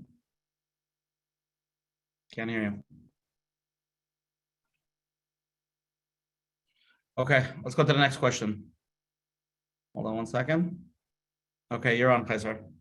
Hi, I was just wondering, I don't want to, put down any kollel communities, but it seems that there seems to be an inversion of the gender role there, or the women are taking on the role of provider, major breadwinner. Have there been any, I don't know if Rabbi Taub, have you seen or maybe heard complaints, even for the, interesting for the women who might maybe feel like they're, they're suddenly the ones having to take on. I mean, is it, I don't know how much of it's a gender or societal, specific community thing, where maybe one partner is taking on all the responsibilities that was once the male, domain.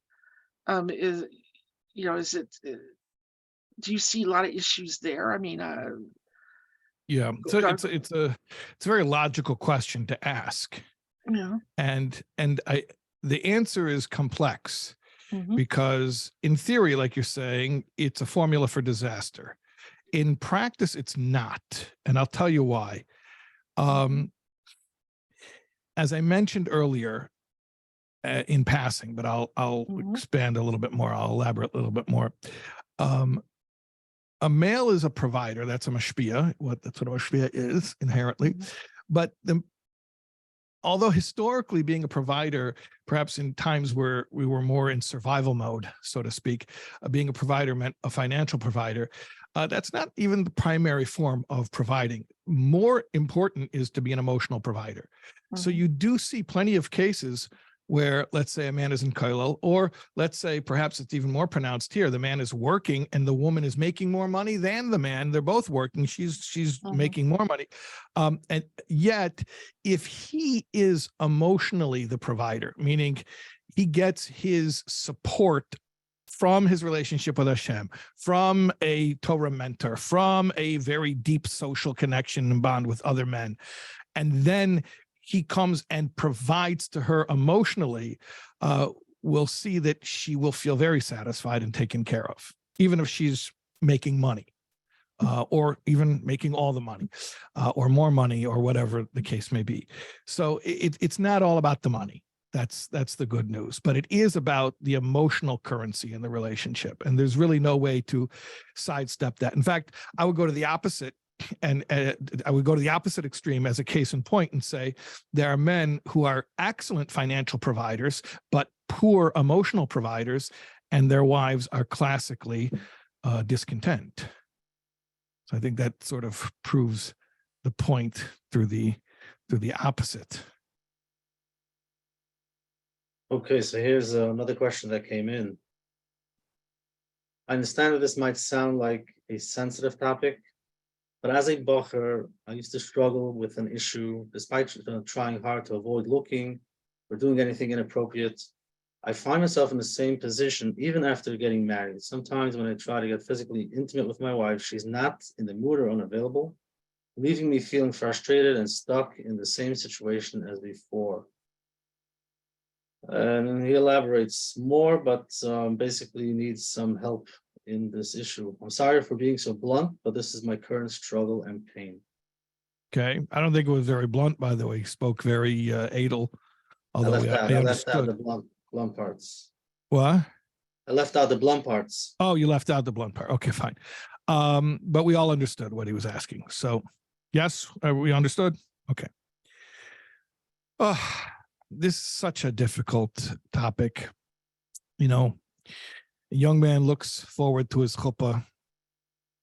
And I'll be blunt, even though this is a mixed audience, and say, for many young men, they look forward to their chuppahs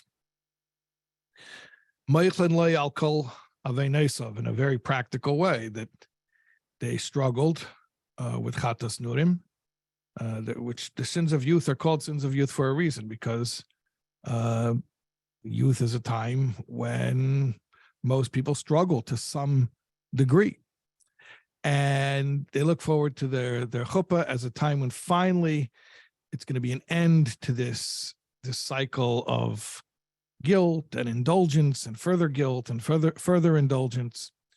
And then what happens is they realize that now they're just doing the same stuff as a married man, and they feel even more guilt, which often leads to even more indulgence.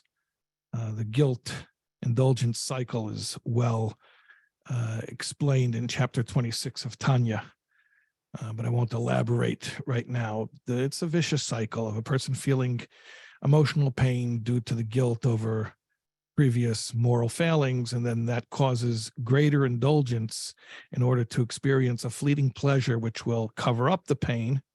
But then that fleeting pleasure, because of its immorality, brings on greater emotional pain due to the guilt incurred. It just becomes a vicious cycle. So this is a delicate subject. I'm going to say it bluntly. I think that the way a lot of our young men are prepared for married life, whether it's through explicit messaging or even implicit messaging, is that there's this terrible, dirty part of human nature that you have to suppress, and then you're going to get married, and then you can take that terrible, dirty part of human nature, and whatever it is that you wanted to do, now you can do it with that person. And that's a very confusing message. It's a very confusing message. Like, hold on, this thing that I felt such guilt about before because I attached feelings of immorality to it. Now you're telling me in the relationship with this person I'm supposed to cherish and admire and look up to as the mother of my children or future children. Now I'm supposed to take this dirty thing and do that in that relationship. It's very confusing. It's very, very confusing. So then, the other extreme, which is quite common in society at large, not in the Frum world, but in the society at large, the way that they dealt with that confusion is they went to the other extreme and they said, no, it's always good. It's always, there are no restrictions. It's just whatever you want, you do it. And there's no guilt at all. Right. Well, that also is terribly destructive. So where are you supposed to find a happy medium? Like, how do you negotiate this really complex aspect of the human experience? So here's what I'll explain. And my explanation is specifically geared toward men. If you're a woman, don't try to apply this to yourself, but you could try to understand it in order to have greater insight about men. Men, as we mentioned, are in the role of mashpia. A mashpia is a provider. A provider is not a taker. It's the opposite of a taker. When a man turns toward his wife to use her for pleasure, he is putting himself in the role of a taker, and it feels degrading to him. Not to mention feels objectifying to her. She feels degraded. But primarily right now, I'm focusing on his experience of it. He may find it pleasurable, at least in the very short term, but ultimately he finds it incompatible with his very essence as a mashpia, as a provider, because he's not providing for her, he's taking from her. Remember that the mitzvah that a that a married man has to provide intimacy for his wife is just that. It's a mitzvah to provide it. In fact, it's a lav, it's a prohibition not to withhold it from her when she wants it. So really, the entire thing is about him being a giver. It's all about him providing the conjugal rights for her. It's not about him taking from her. And when he takes from her, he ends up feeling like a failure as a mashpia. Even if he doesn't articulate it that way, he might not have language for that, but subconsciously he'll sense it. And that's why the proof of that is that he's dissatisfied immediately afterwards, and he feels like he needs it right away again, because it doesn't hit the spot. Because a mashpia can only be satisfied by giving, not by taking. So here's the thing: when you're a bacher, you have no way of giving intimacy. There's no recipient in your life. So therefore, everything that you do in the realm of human intimacy is by definition the act of taking. So when a bacher looks where he shouldn't look, whether it's at people or at pixels, he's taking. He's taking from that object, or he's turning someone into an object and taking from them, which is degrading not only to the person he's objectifying, but like I said, it's degrading to the man as well. So a bacher has no outlet to be a giver in the realm of human intimacy. A younger man has a wife. Now he has an opportunity to be a giver. Now he has someone to give intimacy to, but it's only healthy, and it's only functional, and it only promotes positive self-regard when he does it as a giver. In other words, if he turns her into just another form of self-indulgence, then he'll feel as empty and dissatisfied with his relationship with her as he did when he was going to outlets which are inherently illicit. So it's really important that we build up men to know how to be providers of intimacy. I think that our chassanim, our young grooms-to-be, need to be prepared to understand that when you get married, it's not like you're a kid in the candy store and all of a sudden that thing which was off limits, all of a sudden it's like the looting, like smash the plate glass window and start grabbing TVs, right? Like a feeding frenzy. That's the way a lot of the bachrim feel about it when they get married. Oh, goody, now I'm going to get to go to town. And in the end, she feels objectified, you feel degraded, and nobody's happy and no one's satisfied. But if we can train bachrim to understand that there's something inherently valuable that you as a man have to provide to your wife, Eli Sheikh Chuka Seich, she wants this. Of course she wants this. And if she doesn't want it, then stop a second and look within and understand what you as the man may not be doing to provide a safe space for the makabel, for the woman, to want to receive what it is that you have to offer. Okay, so this is a very complex subject, something that we really need to discuss at length, but ultimately it's about empowering men to understand that intimacy isn't something you take from your wife. Intimacy is something that you as a man step up and provide to her. And when you do that, you feel more self-respect, you feel holier, you feel like more of a mensch, and not all these negative shame-based feelings that you feel when you're a bacher who's inherently doing things that are forbidden because there is no kosher outlet. So you have to teach the chassanim. Really, we need to have, I'll add to the list of cultural changes that really need to happen. We need to have real serious emotional preparation and training for every bacher who gets engaged, so that he knows how to enter an intimate relationship as a real giver. Okay, let's go to the next live question. You're on. Okay. Thank you, Rabbi Taub.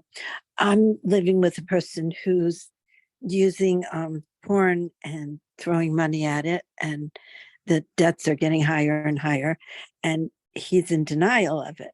So he just keeps looking at anything that's happening as it's all about me. It's my fault. And, that things, I have to stop spending, even though I don't spend anything. And he's just getting more and more depressed and angry, and Yeah. it's just really difficult.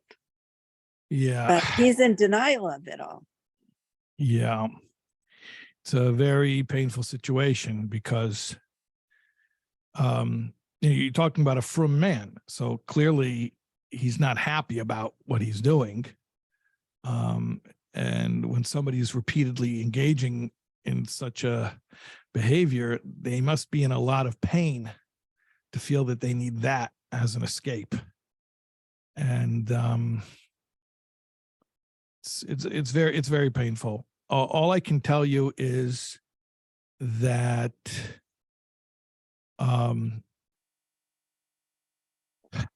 it's not you.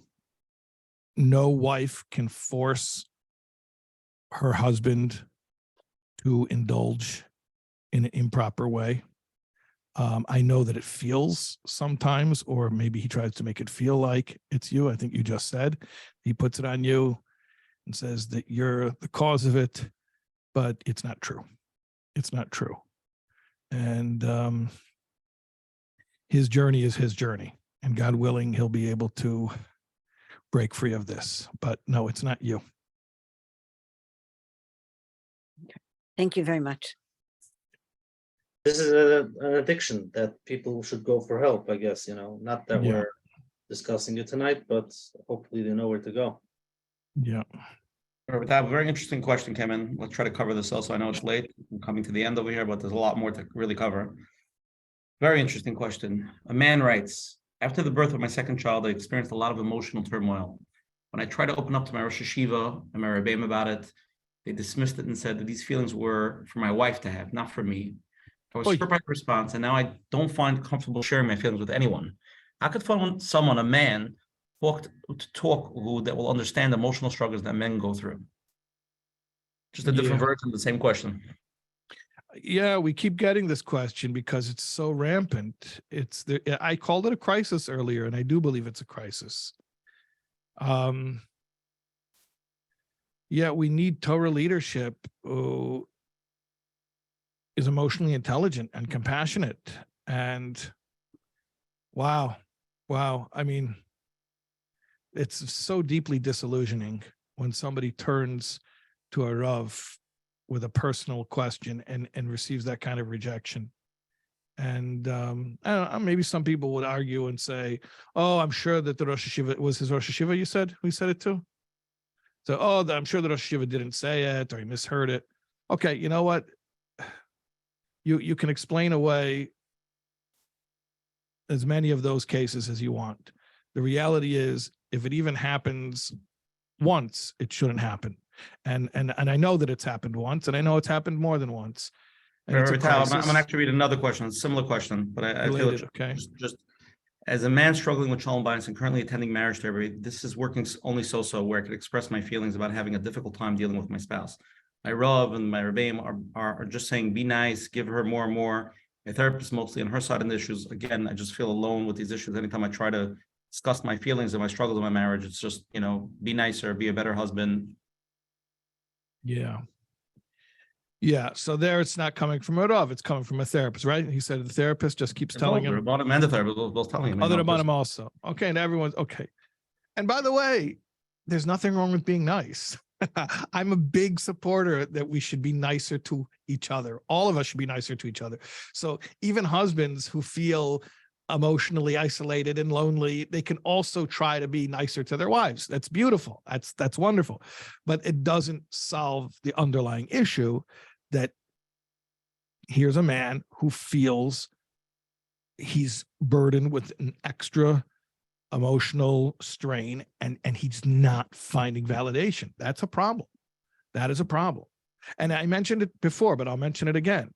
Part of the reason I call this a crisis, particularly in the Frum world, is that when Frum men don't find validation or even compassion in their own community or within their own hashkafic system, they go elsewhere.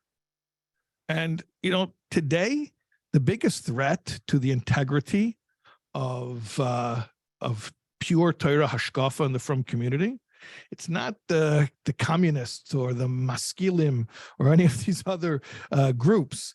It's emotionally desperate people who are craving some type of compassion, and they find it or think they found it in foreign fields, and that's how we lose people. And ultimately, I'm not just talking about we lose people. I'm not playing a numbers game about trying to keep the population up. I'm talking about we lose souls. Jews become estranged, Rahman al-Islam, from their own Yiddishkeit, meaning from their own soul path, which ultimately they need in order to be healthy individuals, but because they didn't find compassion and validation within a Jewish framework. And it's an absolute tragedy. Rabbi Taub, let's take one more live question, and then maybe we'll cover one more, and then we're going to get to closing. Okay, you're on. Hello? Let's try it again. Hold on 1 second. Unmute, please. Minute. Yeah, there you are. Okay, Hello. so yeah, hello. So yeah, I understand. I think I understand what you're saying about how men are supposed to provide, and if they're trying to take, then they're not filling their role properly. But that also sounds like you're saying that men's physical needs are inappropriate and dirty, but that's not what the Torah seems to say. It seems like men do have needs. It says pas pasaloi, and they should be met with marriage. A healthier approach is more balanced, that men should meet their own needs while also meeting their wife's needs.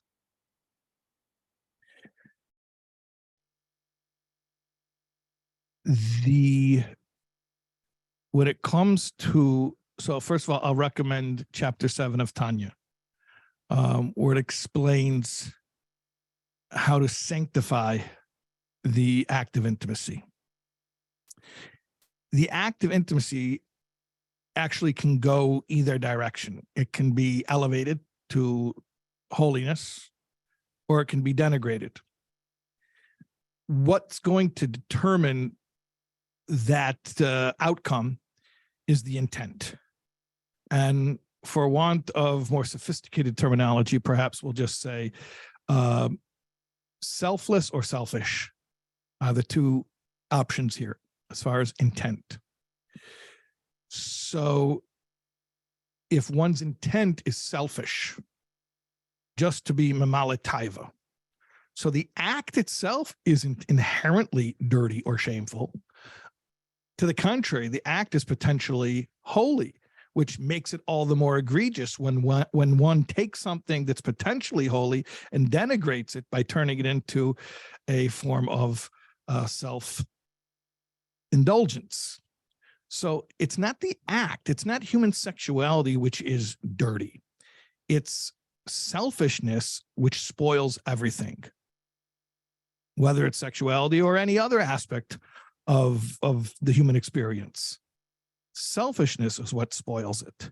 But conversely, what makes it noble, what makes it holy, is selflessness. And therefore, if a man can find a selfless motivation, then the act will be more fulfilling. Ultimately, the irony is that will be more fulfilling for him than had he attempted to extract fulfillment directly from the act. Now, within selflessness, there are levels. Reishis Chochmah speaks about the different levels. There's a very low level of selfless, which is only relatively selfless, but that is if a man can only manage to avoid sin by engaging in relations with his wife. So to some degree, then, that is selfless because he's trying to do the right thing instead of the wrong thing. So that's the lowest level, though. The Reishis Chochmah says that's the lowest level. Ultimately, there are much higher levels, and we always want to aspire to the highest possible level. So I just want to clarify when I say that when a man engages in intimacy as a provider, I mean that in the sense of an opportunity, an opportunity to be self-transcendent. And I'm not mentioning this to introduce more shame, God forbid, into a topic that's already so confusing for so many people. What I'm to the contrary, I'm trying to shed light and bring clarity so that a man can find a possible way of engaging in intimacy which feels self-respecting and holy and ultimately feels like it's something that brings you closer to Hashem. So that's my only intent in bringing that out. Okay, so here, let's go to the last question. I hope it doesn't take too long, but here it goes. I am a well-respected member of the community and a Rebbe in a school. However, I have a deep, dark secret. I'm a battered husband. My wife has a terrible temper and has physically attacked me by throwing things and punching me. During a mental health presentation at my school, the speaker discussed an organization to help battered women.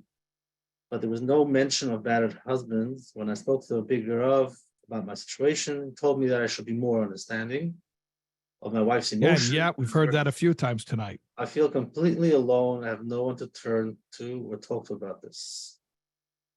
Yeah. And obviously that's a very dysfunctional situation where a man is being physically abused. And that's not the norm, but it's also not completely unheard of either. And what makes it so painful is that, you see, he feels completely alone. He not only never heard anyone mention it. When they mentioned battered spouses and they mentioned women who are abused, they didn't mention men. But not only that, when he did reach out for help, it was his problem was dismissed.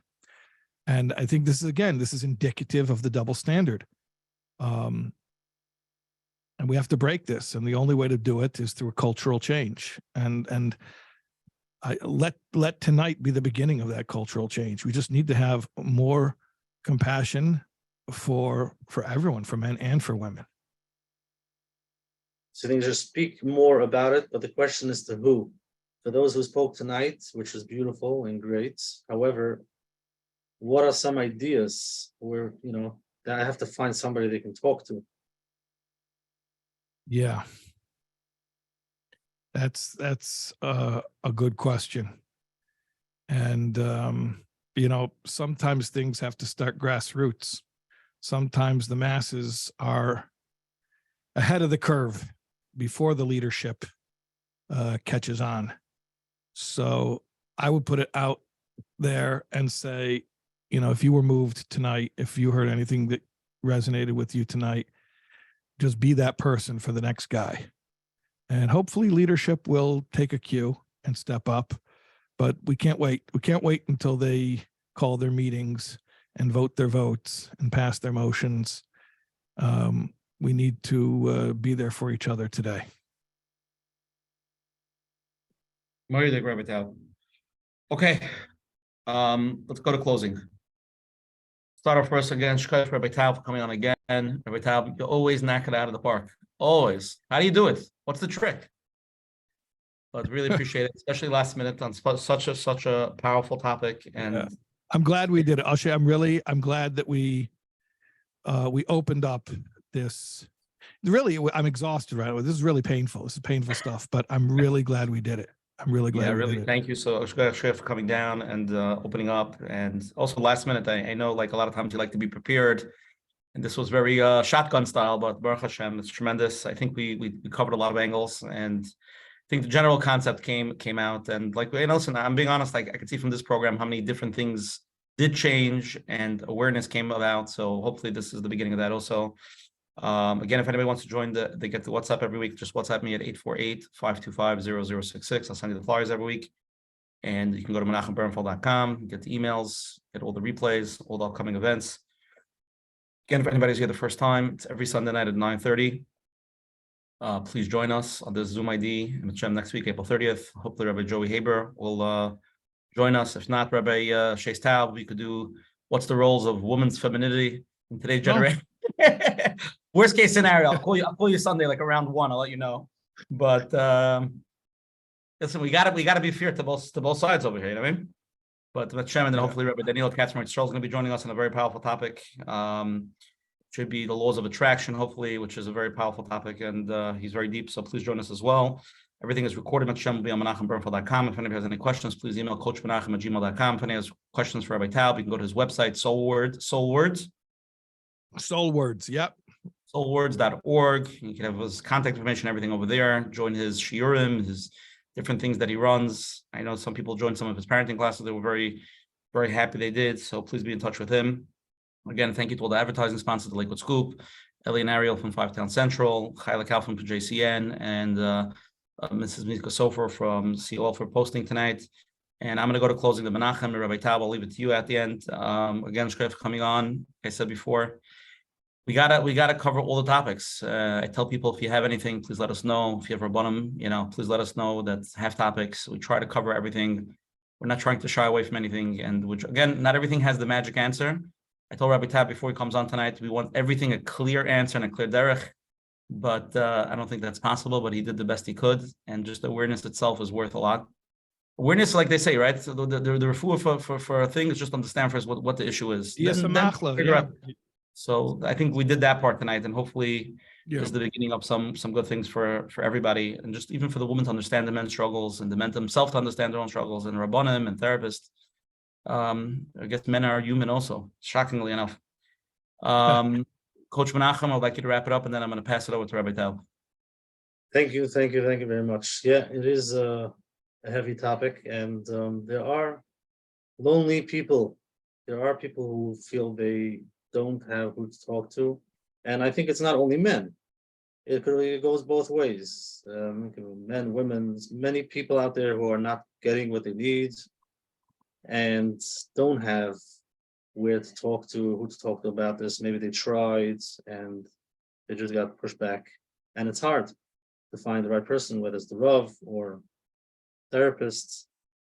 And not everybody, and for those who have emotional struggles, living with somebody with an emotional struggle, it's a struggle to be there. To understand what they're going through, what they're feeling, and that is the beginning. Just understand it's okay, and hopefully they'll be able to find someone they can open up, or somewhere. Hopefully some things will happen. Make some support groups. It doesn't have to be that you're crazy, you can be normal and go to a support group. It's just getting some support. And getting support doesn't mean that you're crazy.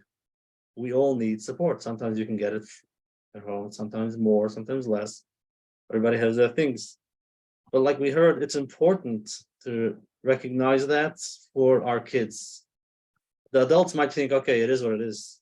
Here I am, and I'll manage. I'll do what I need to do. But for your kids, just to be able to understand what emotions are, to be able to be there. And we're trying to figure out what the role of the man is, is bringing in parnasa, but just being able to be at home, giving emotional support, just sitting there, listening, which might be hard for you because you didn't get it. But like we heard, going over to your kids, giving them the hug, or even just sitting there and listening if they talk. Today, many of our kids don't even talk anymore. But if they're talking, just to be able to be there, say, what do you mean? And say, wow, just to listen. That itself, that support that you can give. So even if for yourself, you're not going to take care of yourself, but do it for your kids. And the main thing to end off, yes, we have to daven. And that's the reason why Hashem gives us struggles. He wants to connect to us. Whether you want to say that's to understand Hashem, like we started off. Then you want to say Hashem is lonely. Maybe he's waiting for our tefillas. Whichever way you want to look at it, to understand, connect, to daven, and hopefully with that, we should be able to get the Yeshua for ourselves, our spouse, our kids. And in Mitzvah Hashem, we should be zoicha to the Geula in Mitzvah Hashem. Shkoyach. Amen. Shkoyach, Coach Menachem. So Rabbi Taub, over 2 hours on this topic and clutching it from every side. Wrap it up until closing. Listen, we're in a generation where we're finishing up loose ends. Mashiach is coming very soon. And this is part of the work that we're doing. So for generations, life was quote unquote simple, because when you had the Crusades and Inquisitions and Cossacks, that sort of occupied most of your mind and you couldn't deal with other issues. Okay, today we're getting into the nitty gritty and we're dealing with the real human issues that have always been there. They just weren't prioritized because we had other burning issues going on. Baruch Hashem, I'm very happy that in this modern era, the role of women is understood differently than it was historically. You can decry all of the negative side effects of feminism, but certainly it's a good thing that women are given respect and seen as human beings with an opinion and with a valid perspective, and that's an important thing. And we're lucky to live in such a time where the role of women has been given greater consideration. Now there's just one little thing we need to catch up on, and that is need to also extend that same compassion to understand men. And we're going to do it. This conversation is part of it. It's a conversation that had to happen. We've started it. It's going to continue, and God willing, we'll see greater compassion and greater understanding in our community, and provide a better chance for our young men to grow up healthy and happy in every way. Amen. Amen. And Menachem will see everybody next week, same time, same place. And Mashiach's the Kingdom here. Thank you all for joining us today. Amen.